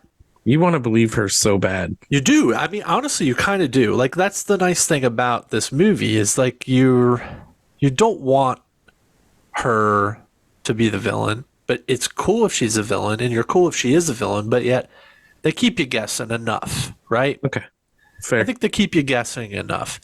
Fair. There's reasonable explanations for the things that he calls her out on. And he is like, well, I guess she's kind of right about that. He still suspects her. He's not Sean Connery. Yeah, let's make Thunderball. Listen, Miss Let's Moneypenny, remake Thunderball. I don't believe you for a second. Miss Moneypenny, let's remake Thunderball. But Making up for lost time there with that. make it up for last time. But seriously, like it's good because you want to believe that she maybe isn't bad. It's the fun of it, right? Yeah, I mean, suspect her. yes. You still Yes. suspect her. You still suspect her. I mean, You're I'm not 100% against her at this Like point. at the but point yeah. when she's like gives the present to M, you're not like shocked, right? Had that happened yet? Because Jeff, No, did you go back in time? No, we went Okay. back because at this point, now that he has that warhead, this is where it's like, okay, well, what's he going to do? We can't track it because, oh, by the way, I have the tracking card, Right. so we Is can't it track. this thing. Yeah, so So interesting. so at this point they're like trying to figure out, it's like, okay, where's he going to be? And this is when they go to that command center to look into the like, okay, here's the pipeline. It's the pipeline command center. Yeah. Yeah, right. And it's like we have to assume that he's going to attack the pipeline, but how? How is he going to? Oh, well, there's a sweeper that's out of sync with when it's supposed to be. Right. Going Right. through. This is really cool. It is Yeah. very cool. I love Yeah. this whole sequence. Yeah. Yeah, it's great. Yeah, because the one of your favorite lines from Denise Richards. He's like, Oh, I love it. So it's at this point, I it's like, love okay, it. we need to get in there. There's one up ahead. We can get to that one. Hey, guy from Resident Evil movie, can you take me to ahead to that? And Robinson's like, yeah, I can get you there. And because it's like it's about I feel like 100 Jason miles wants away. to say the line. I do. Well, no, I'm getting there. I'm getting I'm there. gonna say And he's like, he pulls over Denise Christmas Jones, Dr. Christmas Jones, love that name, and he's like, what do I need to disarm a nuclear weapon? Well, no. She says first. She walks up to him. It's important because her character is great. It really is. I really like her character. She walks up to him and she says, "Are you going to do what I think you're going to do?" And he says, in paraphrase, "Yeah, I'm going to disarm a nuclear weapon. What do I need?" And she says, "Me." Yeah, I love it. I love it. I love it. And then she says it in like it's so perfect. Like I love it. And Yeah. from that point on, if you're not sold on Denise Richards, sorry for you, because I think that is like her defining moment. It's great, and she owns the rest of the way. I said it was a slow burn with her, and I still believe that. But yes, at this moment, Yeah. and from this moment on, she is solid. Yep. Like, Agreed. real good. Real good. Yeah. So they get into the tunnel, they get into the service hatch to get to the sweeper that's ahead of the one that's coming. So they have to kind of match the speed, and they're going to connect to it, and they're going to get the two like basically running against, up with each other, Maybe where lock she's them going up. to slide under and pull the thing out. But he tells her, actually, let's let this thing explode. Yeah. Well, I mean, you have to. He's like, trust me on it. She doesn't You want have to but- explain an important distinction is that they took the explosive. It's device not enough to be off of- nuclear. Yeah. off of the nuclear core. Yeah. The nuclear is like elsewhere. Yes. The plutonium is elsewhere, but they have it's a bomb, but it's not a half nuclear bomb. It's half a core. Like It's they the take it no, out. the core doesn't explode, just the igniter. I know. No. Though you don't understand. Like there has to be plutonium. No, it's on the sub. No, guys. No, I Did do you miss understand. this? Hold on. There's a Miss half this? and a half. It's half and a half. It's only half. I a core. agree. But they take the core with them. Right. No. Yes, just the igniter explodes in the pipe, not the nuclear. Here's the thing. They expected Renard and Sophie. What's her name? Electra. Electra. They expected. I believe they expected for there to be a nuclear explosion. They wanted that there to be detection of a nuclear explosion because they wanted you to think that the plutonium they stole was detonated there. That was the whole point, was the misdirection. So that when that meltdown happened later, that it could not be traced back to her. Right. So I agree. So there was a half of a core. So they took the core out, right? Yes. And they were like, okay, this only half a core. Well, that's weird. What's going on with that? And then and that's when Brosnan was like, let it explode. There's no nuclear detonation. It'll be okay. And they'll think we're dead, right? So then we have the upper hand and we can go get them. So later, the whole point was, okay, half of the core was retrieved, but there's another half of the core. And then he's like asking, what do you do with half a core? Like, what kind of like mass scale explosion can you do with that? And she's like, and that's when they arrived at the fact that, well, if you put it into a nuclear reactor that goes into meltdown, it can be catastrophic. It could wipe out. It can wipe out Istanbul, the city the size of Istanbul. Right. So the whole point was to like be like, all right, the stolen plutonium was detonated. Right. I agree with all that. But now this meltdown that happens in Istanbul is completely like separate incident. It can never be traced back to anybody. 1,000% agree with you. I still don't think the other half was blown up, was my only point. It wasn't. They took it out. Right. Right. That's what I'm saying. Yeah. That's all I'm saying is they took it out. That's so we're in agreement. You were just that's when explaining Bond it said, further. let it explode. Because we already took the plutonium out. She does say that she expected there to be more than what was in there. Right. And then that's when the guy in the command center says there's no detection of any It's a dud. nuclear material. It was a dud. Right. Exactly. Yeah, I thought you were arguing against my point that they took it out. My bad. Oh, no, shit, no. No, they took it out. Yeah. Right. And it's at this point that if anybody was confused about that, now they're not. No, that was a good explanation, honestly. I appreciate it. At this point, this is when Elektra is like, hey, I've got a gift for you. And M's like, maybe now's not the time. I just, right. Because she had just said, I would never tell him, but Bond is the best we've got. Full supervillain. Right. And she's like, oh, well, I mean, I guess, Bond was the best that you have, or should I say had. And it's like, oh, supervillain. It's like we knew this already. So Jason didn't, but we knew. Jason doesn't want to believe totally knew, but I didn't. But I was like trying to leave plausible deniability. I try to like let things happen, I like to joke about it. I know you knew. But I've seen this movie many times, so yes. I knew. So he and basically meanwhile, back at the pipeline, Bond and Jones gets out and she says, you could have gotten us killed. What are you doing? And it's like, yes, that's the point. I got us killed. We are dead. Yeah, if she Robinson wasn't in the spy game now, she's in it now. Right. Yeah. And he calls for Robinson, but she also says, talking about the other half of the plutonium, I have to get it back or somebody's going to have my ass, to which Bond looks her over and is like, first things first. And he's like, I'm going to get that ass. I'm going to get it. Yeah. By the end of this movie, that ass on Christmas. I'm going to get that ass. Yeah. Christmas will come twice this year. Yeah, that's right. My God. So then Susan was like, really? That's how they end the movie? Has she not seen a Roger Moore movie? That's what I told her. I was like, is this your first Bond movie? I told her that several times. Octopussy and View to a Kill and much worse. I am not kidding you, Jeff. There were multiple moments while she watched it, and I was like, is this your first Bond movie? Yeah. We've watched all of them. I was like, yeah, we've watched them all. What do you expect? It's too late. We've seen them all. Yeah, we've seen them all. But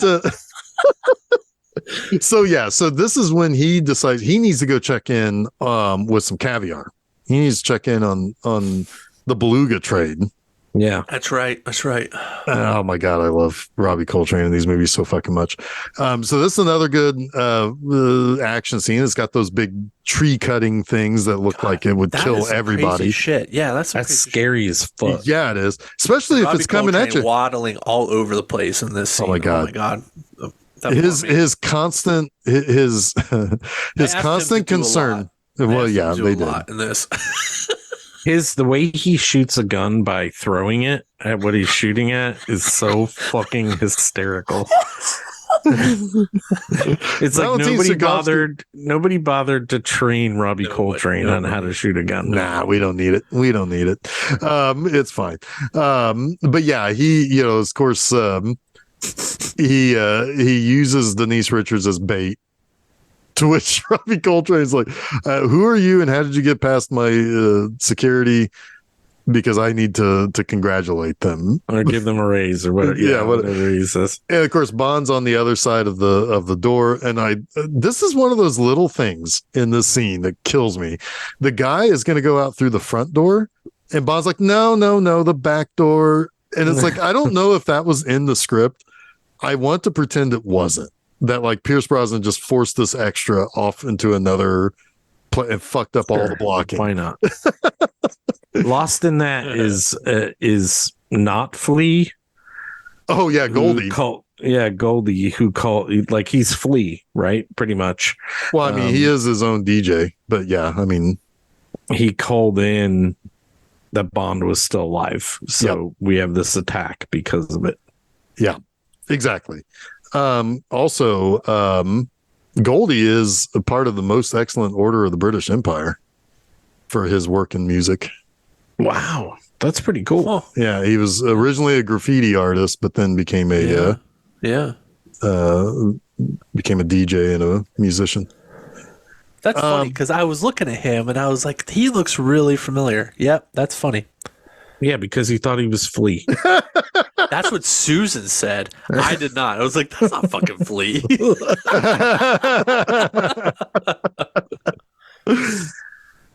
So he so basically at this point it's like, those big saw things comes around, it kills Bond's car, which it also his car actually has emotions because it was screaming as it was dying. Yeah, and then it melted into itself. Right. And then he dumps Zukovsky into his own caviar. Yep. To which Denise Richards says something weird. Denise Crosby? Yeah, Denise Crosby shows up. How did that happen? Well, because Denise is, I don't know. Sometimes dead is better. So she's like, he says something about like how they should be, like eating the caviar that he's swimming around in, and she says something about sour cream. Do you eat caviar with sour cream? I would get that. Or is that a dumb American thing? I don't know. I'm so relieved to know that neither that has been that's been a 25-year fucking mystery to me. I have no idea. I just recently learned that Americans don't understand the word revoked. Oh, okay. So I'm also sure that we eat caviar with sour cream. Gotcha. Okay. Yeah, it's an American thing. Because I would have expected her to say something like crackers or something, right? Like you put it on something to right. Like crackers would be something you could put caviar on, right? My rock band is going to be called Caviar and Sour Cream, though. I'm pretty sure. All right. Yeah, I'm with you, though, Jeff. Yeah, I mean, so that's what I always expect for her to say. And then she says, or sour cream. I'm like, what? It's like it breaks my brain almost to the point where I miss what happens next, which is he does explain that there was some military equipment that was paid for by Electra King that night at the casino. And so at this point we figure out it's like, oh, it's a submarine. His nephew is the commander or the pilot or the helmsman or something of a submarine. Man, only thing I can find when I search like James Bond, World Is Not Enough, Sour Cream, Denise Richards is stuff like Denise Richards reduced to tears after James Bond Backlash. It was very, very difficult. It's like, man. Oh yeah, she and Pierce Brosnan were nominated for worst on-screen couple by the guess who? The Razzies. Fuck this. It's low-hanging fruit that it's just fuck off. It's so gross. Like it's so bullshit. And I'm sorry that she bought into that criticism. That's hard, but it's hard. It's like this whole world is like, oh yeah, you suck.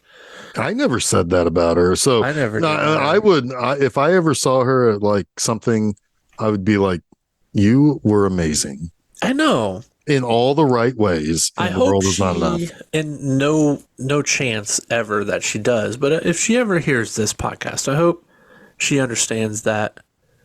I think fucking time great. has been kind to her in this role, and that there were some people among us who never felt that way. Yes, from the beginning, I loved that she was this character in this movie. Yeah. Yeah. So sorry on behalf of all the a-holes, we apologize, Denise Richards, and on behalf of us, we were never one of them. Yeah. We think you were pretty good. We thought you were great. You're also great in Tammy and the T-Rex, because I love that movie too, unironically. I have And all Starship kinds of love. Troopers. And Starship Troopers. Oh my god. Wild Things. Oh my gosh. All those movies are fantastic. Denise, you were kind of pivotal to my Oh no, don't. This is getting worse now. to my growing up. No, I know. I'm not gonna. You gotta Go stop. there. Oh god, you just ruined the whole. Jeff, you would say this though. Why are you stopping Jason from saying Because he's specifically addressing the person. I You haven't. would do that too? Yeah, whatever. She's never gonna hear this, but if she did, I think she'd know the love was there. She'd know the love was there. I mean, yeah. It's all love, Denise. Yeah. I mean, yeah. All right. Anyway, Okay, where are we? Where are we at? I will say one of the real quick at the time that this movie came out, Roger Ebert did give this like 3.5 out of 4 stars. So he called it exactly what it is: a splendid comic thriller, exciting and graceful, endlessly inventive. I agree.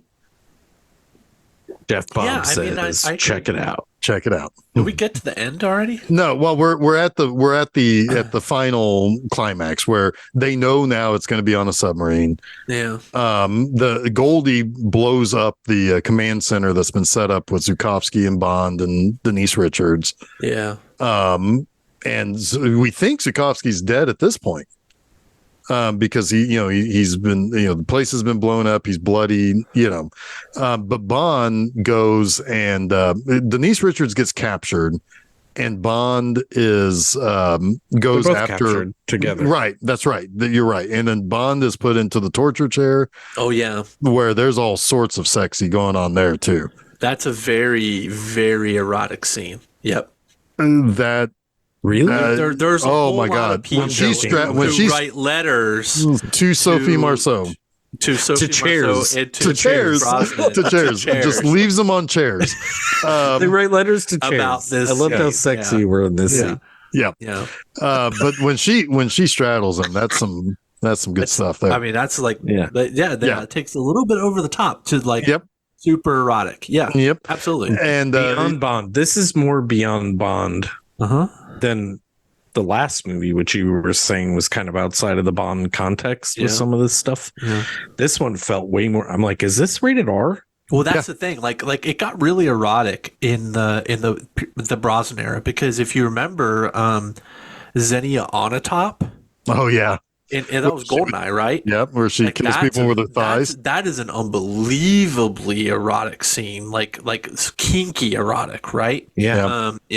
Yeah, that kind of set the new standard for the Bond. Well, yeah, I mean, like there's the one when she's like with Renard, and she's like barely covered up on the bed and like just teasing him. Like it's kind of mean what she's doing to him. Well, they just had sex, I think, but yeah. And then, well, did they? I don't know. I don't think he can. If they did. And then he's like, "You'd rather be with him," and it's like it gets really cuckoldy. It's weird. He smashes a glass thing, and he's like, "I don't feel it." Yeah, he's like punches the fucking thing. Yeah, and then she continues to tease him about like remembering pleasure. And it's like you're just. She is pure villainous at this point. We're not south of the border. Women 100%. Have control here. Well, yeah, apparently in Baku, yes. Like he has suddenly become like kind of sympathetic. Well, he is, because he's the one who was twisted by her. It was not the Stockholm syndrome. It was like a reversal. It was a reversal. Yeah. He's not by the way, in any of this, but he probably wouldn't have gotten to the point of detonating a nuclear weapon. Yeah. He's a tool. He's a tool. Yeah. Literally, yeah. Exactly. Yep. Yeah, by the way, not like by total accident, right before I watched this movie, I watched another video about talking about somebody who's been accused of Stockholm syndrome and how that's a kind of bad misnomer, and it's actually where it came from. The whole history of it is actually really fucked. It's really fucked. It is a purposely to infantilize women concept. Interesting. Yeah. The whole thing is fucked. Source of that what is the most famous? because- The most famous example is what, Patty Hearst, probably. Well, I mean, what it's named for was a situation in which the Swedish government just totally fucked up a hostage situation to the point where, to cover it up, they basically blamed a woman who was very vocal about them fucking up as being sympathetic to her captive. Yeah. It's deeper than that, but yeah, it was a total, no, we're going to call her sympathetic when we fucked up. But I think there is an element of, hey, I kidnap you, I can brainwash you. Well, sure, that's slightly different. The Patty Hearst thing, I wouldn't call Stockholm syndrome. I don't think it's Stockholm syndrome either. That is more of a brainwashing. It was situation. trauma. I think it's trauma for sure. Yeah, but Stockholm syndrome is trauma related too. But if you believe in that extent of the if it's actually real, with their I'm just talking about the description or the idea of it. Yes, is exactly. trauma brings you back For sure, it's trauma related. And most people who are accused of being victims of Stockholm syndrome are actually people who understand that if they kind of humanize their captive, they have a better chance of staying alive longer. Right. So they're playing a game, but then being accused of being damaged. Right. And then it gets into the point of, all right, well, are you going to defend your captor? If you are safe, why would you defend your captor? And that's very rare. That's very rare that you see that. You look at a lot of high profile kidnapping cases, and that is very rarely the case. Yeah. Well, most of the time you don't see those people again. But yeah. Right. But you think about big cases like the Cleveland fucking fuckhead who was hiding people in his basement for. Oh, the girl that ran out. Yeah. And then you think about Amy Smart and all of those. No, they escaped and they said these motherfuckers were doing this to me. There's no Stockholm syndrome there. Right. Sure. So I don't know. I agree. I'm kind of in agreement with Jeff here, and that it seems a little bit like a fabricated syndrome. Sure. Yeah, I can see that. Anyway, a little bit of psychology. But really, what happens in this plot is the reverse. Discussing the issues. We're talking about the issues. We're keeping it sexy. Yeah. Exactly. So no, this is but really what's going on in this is a reverse situation. She manipulated Renard to do what she wanted, which was to basically take revenge on her father. Yep. Or at least on her father's name. Yep. And so Bond has, I mean, if he didn't know it before he was strapped to a fucking tortured sex chair, he knows it now. Yeah. And we do too. And so crazy chair. Ugh. Five twists and your neck breaks. And your neck breaks. Ugh. It is. Feel the tension. Yeah, it's effective. Yeah. Well, and to be honest with you, if it's not for my guy Zukovsky coming back, Bond's fucked. I mean, he is literally fucked. Yeah. It reminds me of. Oh, sorry, Chuck. Go ahead. All I was going to say, if he's the best of MI6, they're not a great organization. I agree with that. No diss on Bond. I like Bond, and you need to write effective movies where things happen. But Bond, is so flawed. Yeah. Not even in his character, but in his execution. It's This is not a great organization. I We was don't gonna need to say- go into that a lot, but Well, I go was ahead. going to say, honestly, it reflects that a little bit. Reinforces that a little bit because I was going to say it's like a Casino Royale. He gets captured by Le Chiffre and he's in a chair and then Getting his balls ball tortured. torture. Yeah. Yeah. So like Bond is always getting captured, man. That's like a trope at this point. Yeah. I mean, Well, and it really becomes, Die Another Day, the how does the opening sequence, if you thought this one was a downer, he gets captured by North Korean army and is tortured throughout Right. the opening titles. That's true. Yeah. And it's like that just, I ain't gonna lie. I'm sitting there watching that in 2002 and I'm like, this isn't how you do a Bond. This isn't Bond. Yeah. This isn't how you do this. So here's the thing. I think shit, where was I going to go with this? All right. Dead You're pulling a Space. Jeff. I'm pulling Yeah. a Jeff. I don't know where I'm going to go with this, but it'll come to me in like 30 seconds if somebody else talks. Jeff, start talking. So basically Renard takes Denise Richards into the sub. Bond is in this chair and Zukovsky comes in saying the line that I like, I'm where I just said it earlier, but I'm looking for a submarine. It's big and black and the driver is a very good friend of mine. Yeah. And she shoots him because she has the gun, but he sees the Bond kind of takes his notice over to the hat and it's like, yeah, your nephew's dead. Sorry. And like he now is kind of stunned from it. So she shoots him. She even has her own little one-liner. And he drops, but he's not dead. He's got a little cane gun.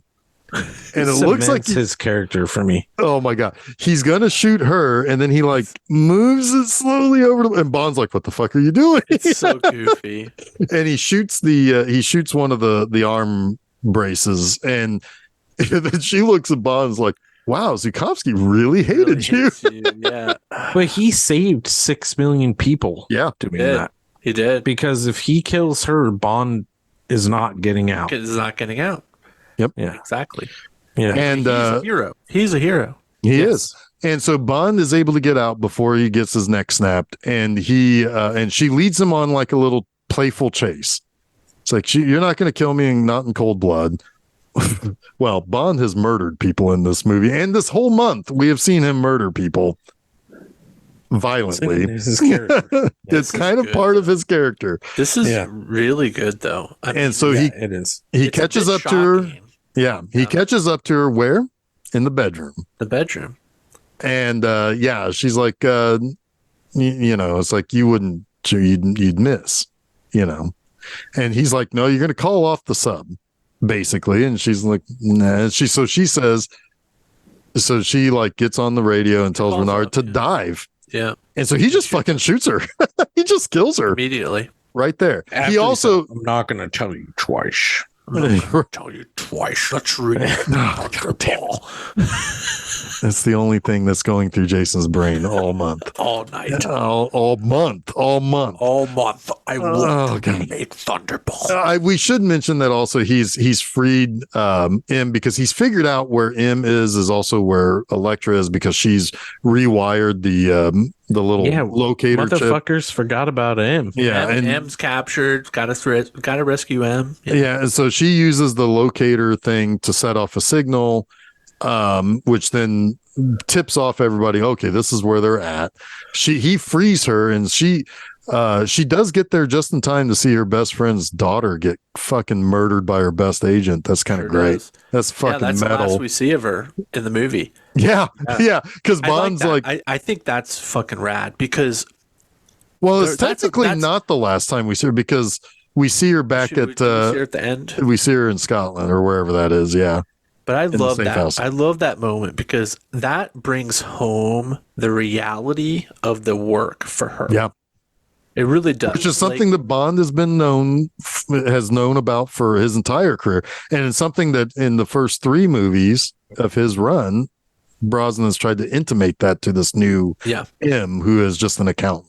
Yeah, It's I think that moment's awesome. It's extremely interesting because we talk about the 1% or whatever, like the people who put things in motion. They don't have to see the end result, right? They got the numbers. Yep. We've accomplished this thing. Yep. But her seeing it, I don't know if it carried over into the next movie. Well, she is very different because when we get to Skyfall, the whole reason why Silva comes back to haunt her basically is that she left him for dead when she was no longer of need of him, and so she gets darker and a little grimier. It is a same different M though. It is. It's I mean, it's not like a continuance, but it is like a emotional continuance, I guess. Yeah, kind of. But she does, like, the reason where she ends up at the end of Skyfall is because of decisions that she made that to Bond is second nature, but to her comes off as much colder than you would expect from the boss, you know. So but in the Brosnan era, she's green. She's green. Yeah. She's seeing some shit. Yep. Well, yeah, because she's lost her friend. Her decision to try to convince her friend to not pay the ransom delayed, and which sent Elektra down a path. I mean, she's to blame for some of this, and she's seeing it for the first time. In a weird kind of way, though, she was right, because Elektra wasn't going to die and kept her because she was the orchestrator. Yeah, it's interesting. It's kind of circle. It is something that somebody would be lying awake thinking about, though. It's like, yeah, absolutely. Yeah, I'm just discovering like that circular nature of it is very interesting. And this is something that her 00 agents live with on a daily basis. 100%. The people on the ground. I mean, we deal with that every day, and then. Not to say that my boss is out of touch, because I love my boss right now, but out of touch bosses who don't understand the decisions they're sending down. And that's a thing. I mean, extrapolate that out to its logical conclusion when there's life and death on the line. Right. Exactly. Right. 100%. Which is great. It's a great moment. Yep. Yeah. So he jumps into he jumps into the water like Superman. It looks so bad. But he does get to the hatch before the guy. 90s effects, like they thought they were being good, but they were not being good. Me and my kid were laughing. I know. It's like God damn it! Like there's like this moment in time in movie making where there's like the special effects, we thought we were so great at them, and we were not. Yeah. Anyway. He dives down. What makes me the rest of this movie is kind of stupid. Let's be honest. There's one really good line in this part. There's a really and it's dark in a way, but it's really dark. I mean, like, what made me laugh is when he gets to the top of the sub, and he like the guy's about to close the thing, and he opens it and he just kicks him in the fucking face, and it's like that made me chuckle. But he gets into get a lot of like in the sub. Okay, got to find Denise Richards, got to save Christmas Jones. Gotta make. Well, he's got to save her because she's got to save him at one point too. Right, but now we got to make sure that Renard doesn't, like, I guess, do something with the magic. So what he did? No, it took This is so gold member. It's so gold member. So the thing is, so that thing, the half of was the key the whole time. Sorry. So the half of the whole thing that we had like a 20-minute conversation about, the half of the core thing, and I'm just going to blast right through this here. Please. There's this core part that in a nuclear sub is going to create the plutonium rod that is going to be put into the reactor, which is going to cause it to overreact. Overheat. Yeah. And then it's gonna cause the meltdown. Right. So they've got to fashion it is to drain all of the coolant. Yes. Because if there's no coolant, there will be a meltdown. Yes. Right. Yes. I'm kind of surprised at your acumen on this stuff, Jason. Right. I know this shit. I know a little. I've seen the China Syndrome.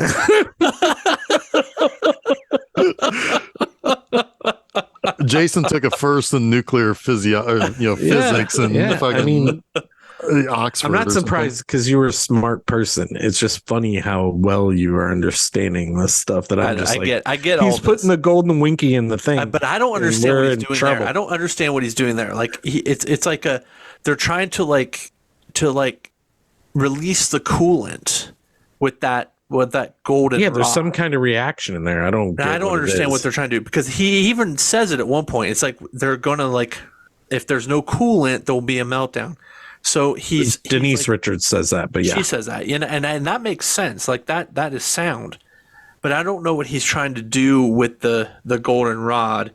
It's like he's trying to to fuck Istanbul. Yeah. And ultimately, it doesn't really matter. But what he's trying to do is make it so that there's no longer any coolant around the core of the nuclear reactor, and which is so it will melt down, which is what will cause the meltdown. Yes. Right. Yeah. And so there's a lot of kick him, he drops the thing, he picks the thing up, and then the other guy kicks it and then they drop the thing. So there is kind of like close quarters, hand to hand fisticuffs, to which at one point Renard is got this kind of throttling Bond, and he's like, it's like basically he's saying he's doing this for Elektra, and he's like, whoa, well, or basically for her legacy to live on of the movie, and he's like, "Oh, haven't you heard? She's dead." Yeah, and it's so good, and it breaks him. Perfect delivery. That's not even my favorite. That's the second favorite line of the scene. Oh, but then basically that enrages Renard. Yeah, and so he it's honestly kind of like a bad thing to say. Right, it's not a great time, Bond. Yeah, no, Bond's trying to make him off kilter. I a little bit, but damn, he got for a guy who's got a death wish anyway. He wants him angry because this is a man. He's a man without a pain sensor. So right, so I don't want to belabor this, but I'm gonna. This is a man without feeling. This is a man who's measured. This is a man who does things without feeling, basically. So making him angry is the way to make him make a mistake. He kind of already had the upper hand, though. No, he was being choked. Maybe when he says this, maybe. I mean, he is being choked. Yeah. I think he's just trying to make him angry to make him make a mistake. Yeah. There is a little bit of an exchange of barbs too, because at one point, there was the line earlier where it's like, "Did you have her before she was?" Oh yeah, yeah. I mean, it's a little bit of an exchange of a bar. That's a totally gross moment. Yeah. So then he, basically, at one point Bond has to disengage because he's got to get Denise Richards out of a portion of the sub, because the sub has been crashed into the Bosphorus prior to this, but right, and he's got to get her out of the drowning thing, so he's got to disengage at one point and then go back to him. She tries to step up to Renard, but he just backhands her out of the way, which is kind of funny, right? It's like, wow, okay, I guess she's done at this point. But then she tried, but Bond has figured out there's an ejection system to this thing. So he goes down, he's like, "Go ahead, stick it in." He goes down, boop, beep, boop, boop, boop. Yeah. And then it basically builds up the pressure to eject this. And this is when he says my favorite thing. And he's like, because Renard looks at him and he's like, "She's waiting for you." And then he lets it go and then impales him with the plutonium rod. And it's like, it's kind of, I mean, that was a pointed, he even has the look on his face like, "Fuck you, buddy. You're going to die." Yeah, fuck all of yous. You're all going to die and you can fuck in the afterlife. Okay, so... And then he was like, "Oh, shit, yeah, it doesn't matter now. The nuclear... Everything's going to explode. Yeah. It's going to explode. The nuclear core's contained.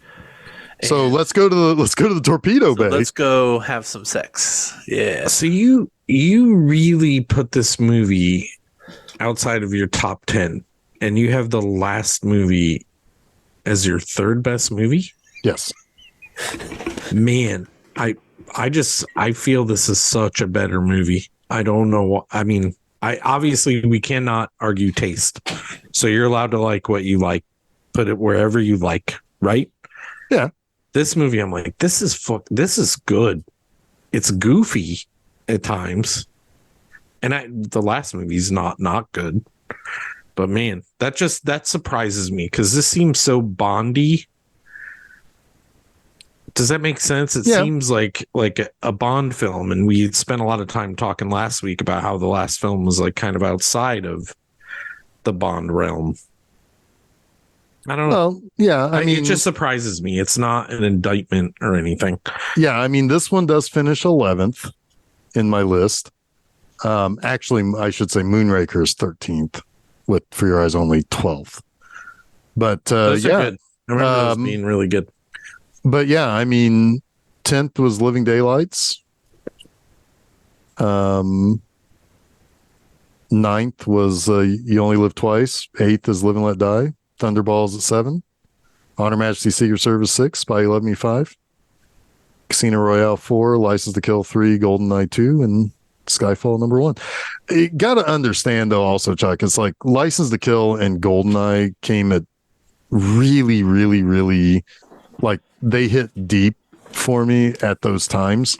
Yeah, we talked about the new Beatles song, not to bring in anything weird now at this moment, but we definitely process things differently, right? Like, yeah, we definitely do. So. I mean, but I will say that also GoldenEye and License to Kill being ranked 2 and 3 respectively, I mean, that's only been like, nobody was more surprised than Jason Oliver was after I saw Skyfall, and I said, after seeing it a couple of times, I was like, this is the new number 1. Oh, it's true. I was totally blown away because I always expected Jeff to be more classic in his opinions of. And you knew how much I loved GoldenEye and how much I loved License to Kill, and that is only strengthened over time. You know, and for Skyfall to break through, that was a big surprise. Me, but nobody more than Jason Oliver. Yeah, it's true. I really was, and still am, kind of amazed by that. I like Skyfall is just I might like Casino Royale more though. No. I mean, most people do. I mean, now Casino Royale is 4th on my list. When I saw Skyfall, when I saw Skyfall the first time, I was like, it's the best Bond movie ever made. That was almost as bad as Isthmus. When I saw Skyfall the first time, I thought it was the best Bond movie ever made. I still kind of maybe now gravitate more towards Casino Royale, but Skyfall's number 2 for me. Those are both Daniel Craig movies. Yep. Mm-hmm. Yep. That's interesting to me because I feel like most Bond fans discount those films. Not most. Some do. Some do. No. I mean, I know you don't care. I don't care. Even some do, just because they don't think that they're in the proper spirit. But that's, you get the normal jerk offs that talk insincerely about media will probably not like those as much as the older ones. I wouldn't say they're insincere, but they're, yeah. Well, I'm saying that there's a lot of those folks who discount those totally, to say those aren't real Bond movies. They're real Bond movies. Yeah, that's. But I will say, like 70 years old. The rest of the Daniel Craig movies do rank fairly low for me. Yes. Quantum of Solace is 19. Spectre is 18. That was based on the list before No Time to Die. No Time to Die is no better than middling. I saw Spectre in the theater and I was like, why am I here? I saw Spectre in the theater and I kind of wanted to leave. I just didn't like it. I watched it again on the rewatch at home and I liked it a little bit better. I don't think it's like a horrible movie, but it's not a good movie. It's just one of the, like, those that kind of fall down there low in my rankings. Yeah. All have things that just don't fire properly for me. Like it's almost like, it's almost like an 8-cylinder car that has only 7 of them working. It's like it's not firing right for me. It doesn't seem to get moving properly. But we got two, like, I really, all right, look at this. We got one, and in Jeff's mind, two, and in my mind, two, like, really good Brosnans, right? Mm-hmm. We got two really good Craigs, Mm-hmm. right? We got one, at least one really good Dalton, right? Oh, both of them are in my top 10. Oh, all right. Well, Jeff likes the other one. I don't remember it very well. And then the rest are all Roger Moore and Connerys. So, I mean, Are you saying there's no good Roger Moores? no? I said the rest are all Roger Moores and Connerys. So The that's rest of- that's a pretty good like disparity. I don't know. I think you made up a word, but I like it. Is disparity not a word? I don't think so, but anyway, Uh, the movie does end with the big famous joke that everybody moans about, but I like and I laugh, and It's- it It so just doesn't Bond. fit. It's so Bond though. It I is. mean, It like, is. I mean, it is a Roger Moore, like, this is practically Octopussy, It's it's like, classically Bond, but not this movie. sure, Bond. but like, Yeah. it's like, yeah, because there are earlier so when he many first, innuendos in this movie, though, they're like everywhere. Yeah. I'm not surprised by this at all.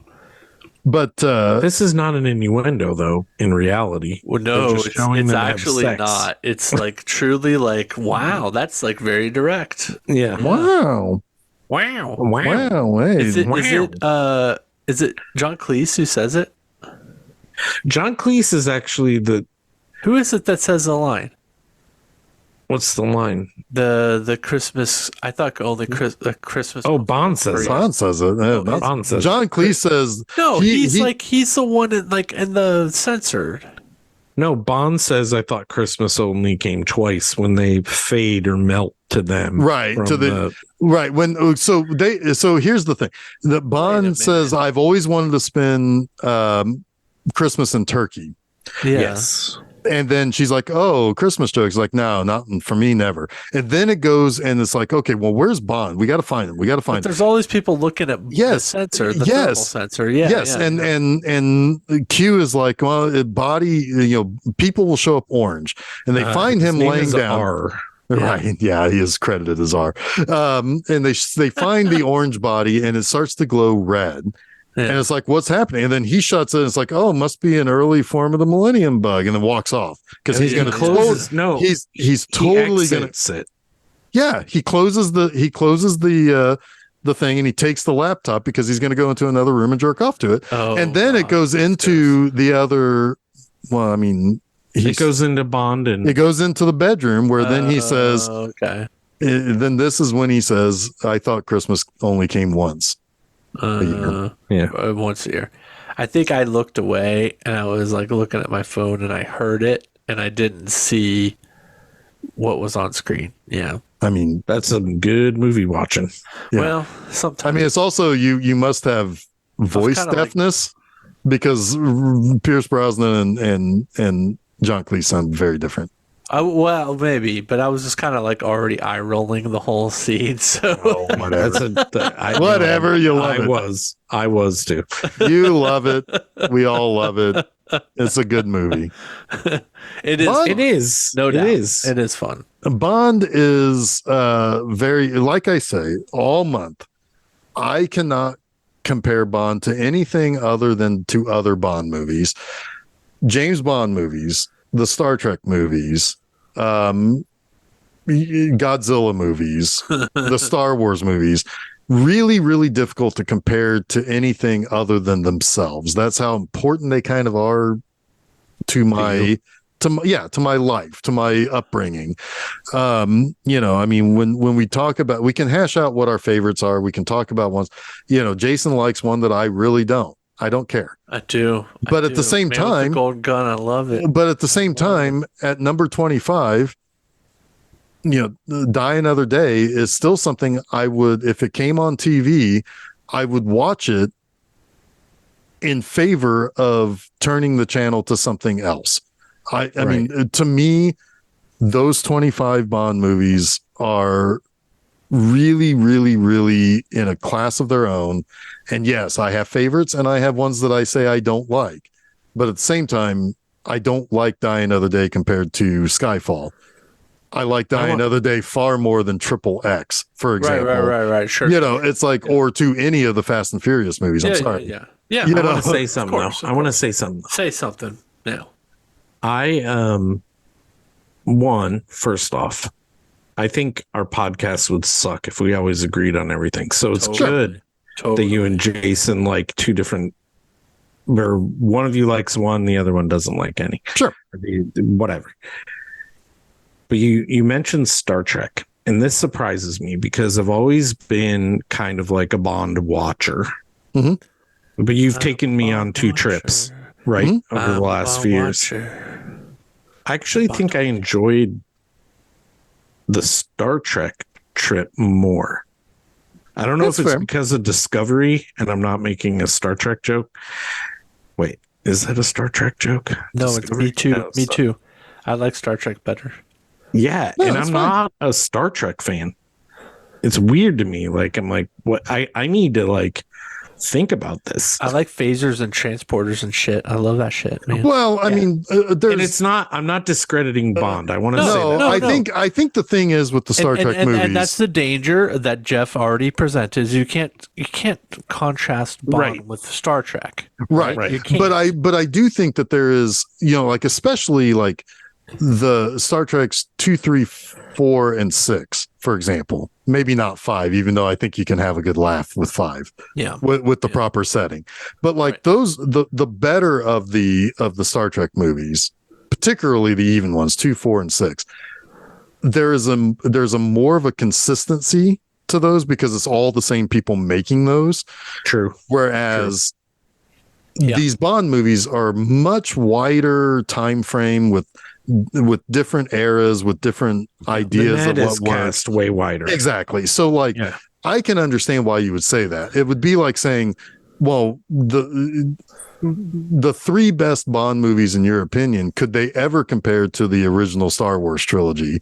In terms of like, well, I prefer the original Star Wars trilogy. For a lot of people, they would be able to easily say that. It's not a fair, but that's fine. It's not a fair comparison. But at the same time, I can understand why people say, "Oh, I would have more fun watching the 3 Star Wars." It's a matter of preference. Yeah, exactly. And and that's fine. I mean, to me, like, I do have a James Bond tattoo. That probably explains where I'm coming from with these a lot differently. It makes sense. And it's cool. It's cool. Yeah. Like I think it's important to contextualize our interest, our enjoyment in these movies. Yeah. Well, that's why I say enjoy instead of I think these are better. Sure. Right. Sure. Like I just enjoyed it more. Yeah. No, and it's like as I've mentioned also, it's like there's a lot that can go into what my nostalgia or my sentimentality are. We talked about that with like License to Kill and Goldeneye when I said that those hit in a very interesting place in my life where the love of those have only increased over the 35 years since License to Kill came out and almost 30 years since Goldeneye came out. So, it's like you can't account for that either at times. So it's, I do think though that the 5 you picked were really interesting picks. Like, I feel like they were all connected in some way and it gave us really interesting conversations. I do agree with your picks. I think they were fun, interesting, and enjoyable to watch and talk about.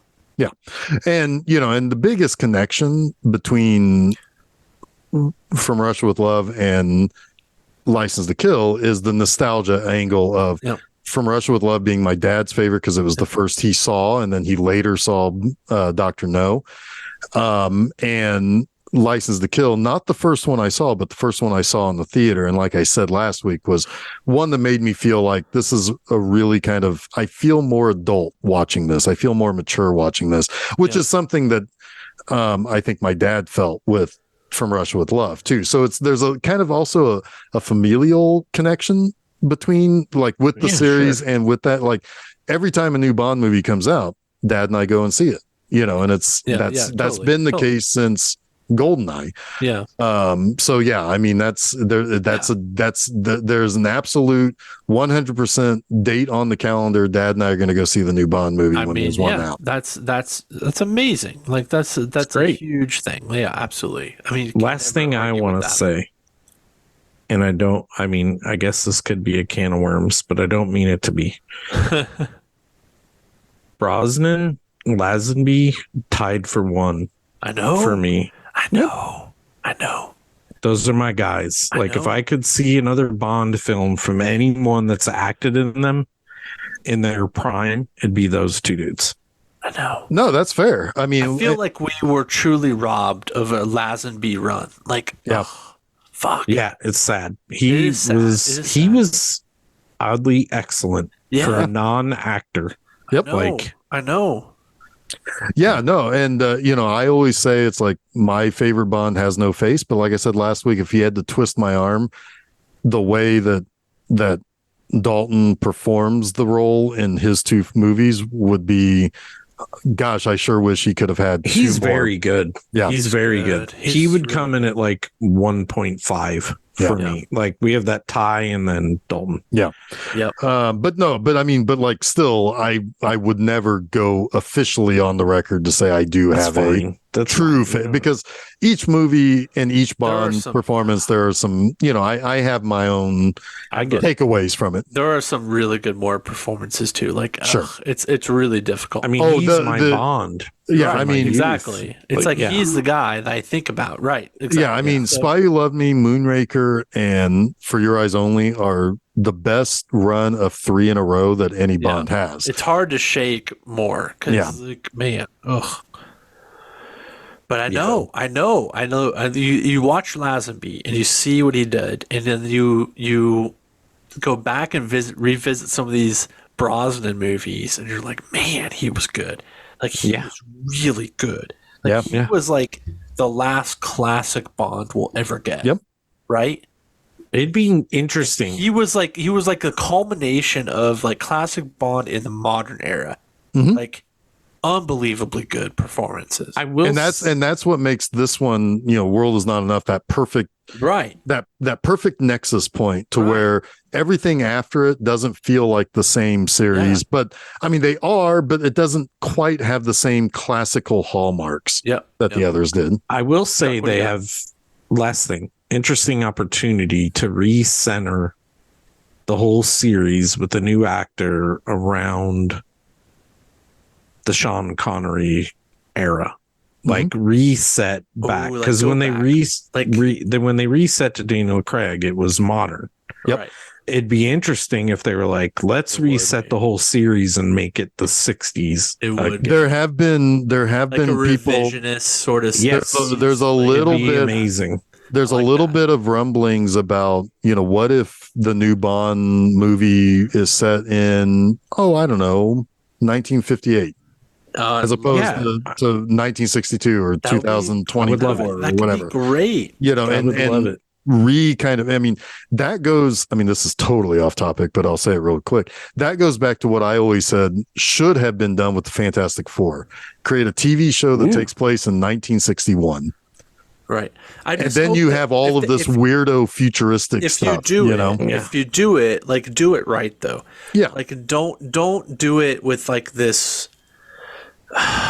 Like, look, I want to be like of the times, and I want to like. I understand. Oh, so you wanted to discount? I want to understand what's proper now, but what's proper then is not what's proper now, right? So, like, it would be interesting to do like a 60s series if it were released in the 60s, but without today's censors. So you don't, to make it simple, you don't want it to be air quotes woke. Right. I agree. It's got to be at that time. It's not with that sensibility. Right. I agree. Right. And you could even wink at how it's dumb way we did that stuff back then. Yeah. Kind of like Austin Powers a little bit. Yeah. Yeah. It's like, I think like write it as if you would have written it in the 60s without any limitations. Yeah, agree. That would be interesting to me. Yeah. I agree. I will add one quick thing to piggyback off of that. Anybody who bandies about the word woke, unironically, we are not on your side. So Right, fuck off. exactly right. Fuck off, and because you're never going to properly to find that or contextualize what you mean, other than making yourself sound worse. Yeah, I What only we're just used it saying as a is means to right. make it To clarify obvious. for those who, yeah, right. exactly. Yes. So anyway, there we go. Yeah, we did it. we did We it. Bond month in the books. And that was fun, Jeff. Thank you. No, It you're was welcome. fun. It Maybe was a fun someday month. we will revisit a couple of other ones. Like I think there are a couple of Daniel Craig ones that are certainly worthy of examination. Moonraker is always going to be on the table. If you guys want to talk about Moonraker, I'm on board. But like there Could are do a couple Star Wars knockoff month. That would be on the table. there are also there are a couple of Sean Connery ones that we could talk about that I didn't choose ultimately. So yeah, I mean there's always room for more Bond, but we can put to rest 007, and we will revisit him again someday. We apologize that this month's episodes all were very long. We're sorry. Yeah. These are fun movies to talk about. But these are fun movies to talk I about. feel like Bond enthusiasts will enjoy it, though. I hope.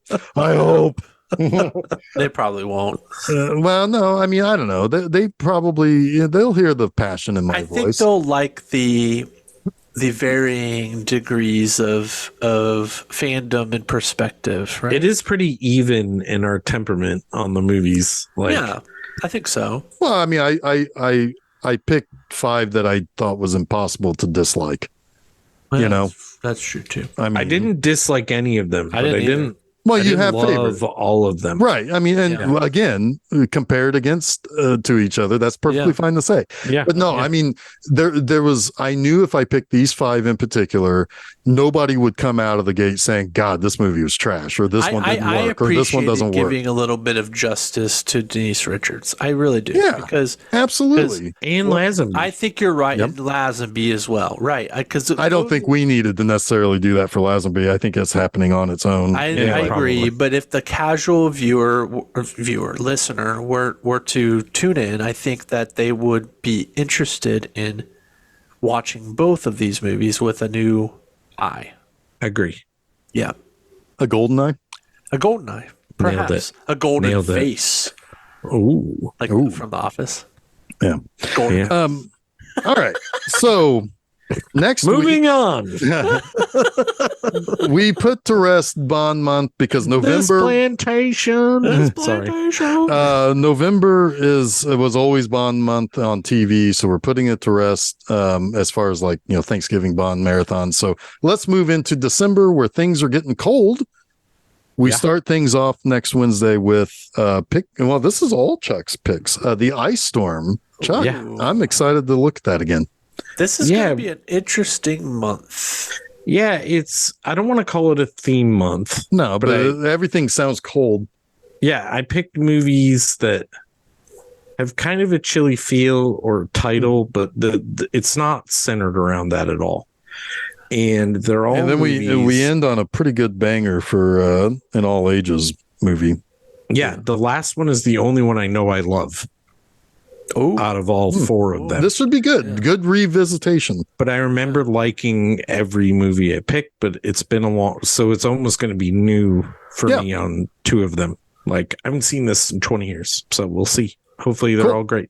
Well, that is going to be next Wednesday, filmseizure.com. The Ice Storm, episode number 291. Ooh, close to 300 Kevin now. Kline. Yeah.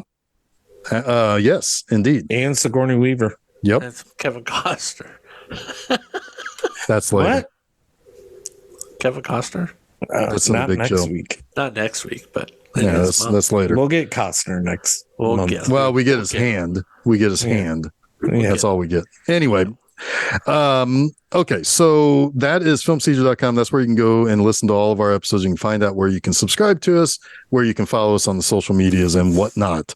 This upcoming Monday at filmseizure.com, my new episode of Monster Mondays is the final chapter of the original Yokai Monsters trilogy, Along with Ghosts.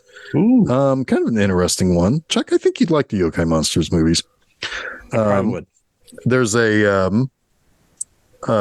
one that's a little bit more modern. I'll get to that at some point in 2024. So yeah, both of those, filmseizure.com. This upcoming Friday at my website, bmovieanima.com, I have a review of the 89, 90 Dr. Caligari.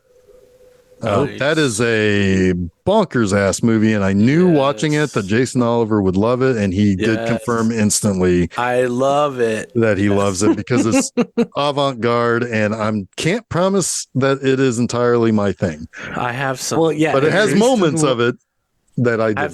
I have some stories about watching that movie that can't be shared on the internet. But interesting. I know. You live in intrigue. Yeah. Well, I can hear these stories. Yeah. Yeah, after the episode ends. Yeah. All right. So until next week, we'll be back at it again with the ice storm, where everybody's going to drop their keys into a bowl. And Jason's going to watch Dr. Caligari again with that. Yep, maybe. So anyway, I am Jeff Arbuckle. I'm Moore. I'm Oliver. And you Chuck Moore. Oh, you fucker. I knew he was going to do that. You fuckers have all been listening to Film Seizure.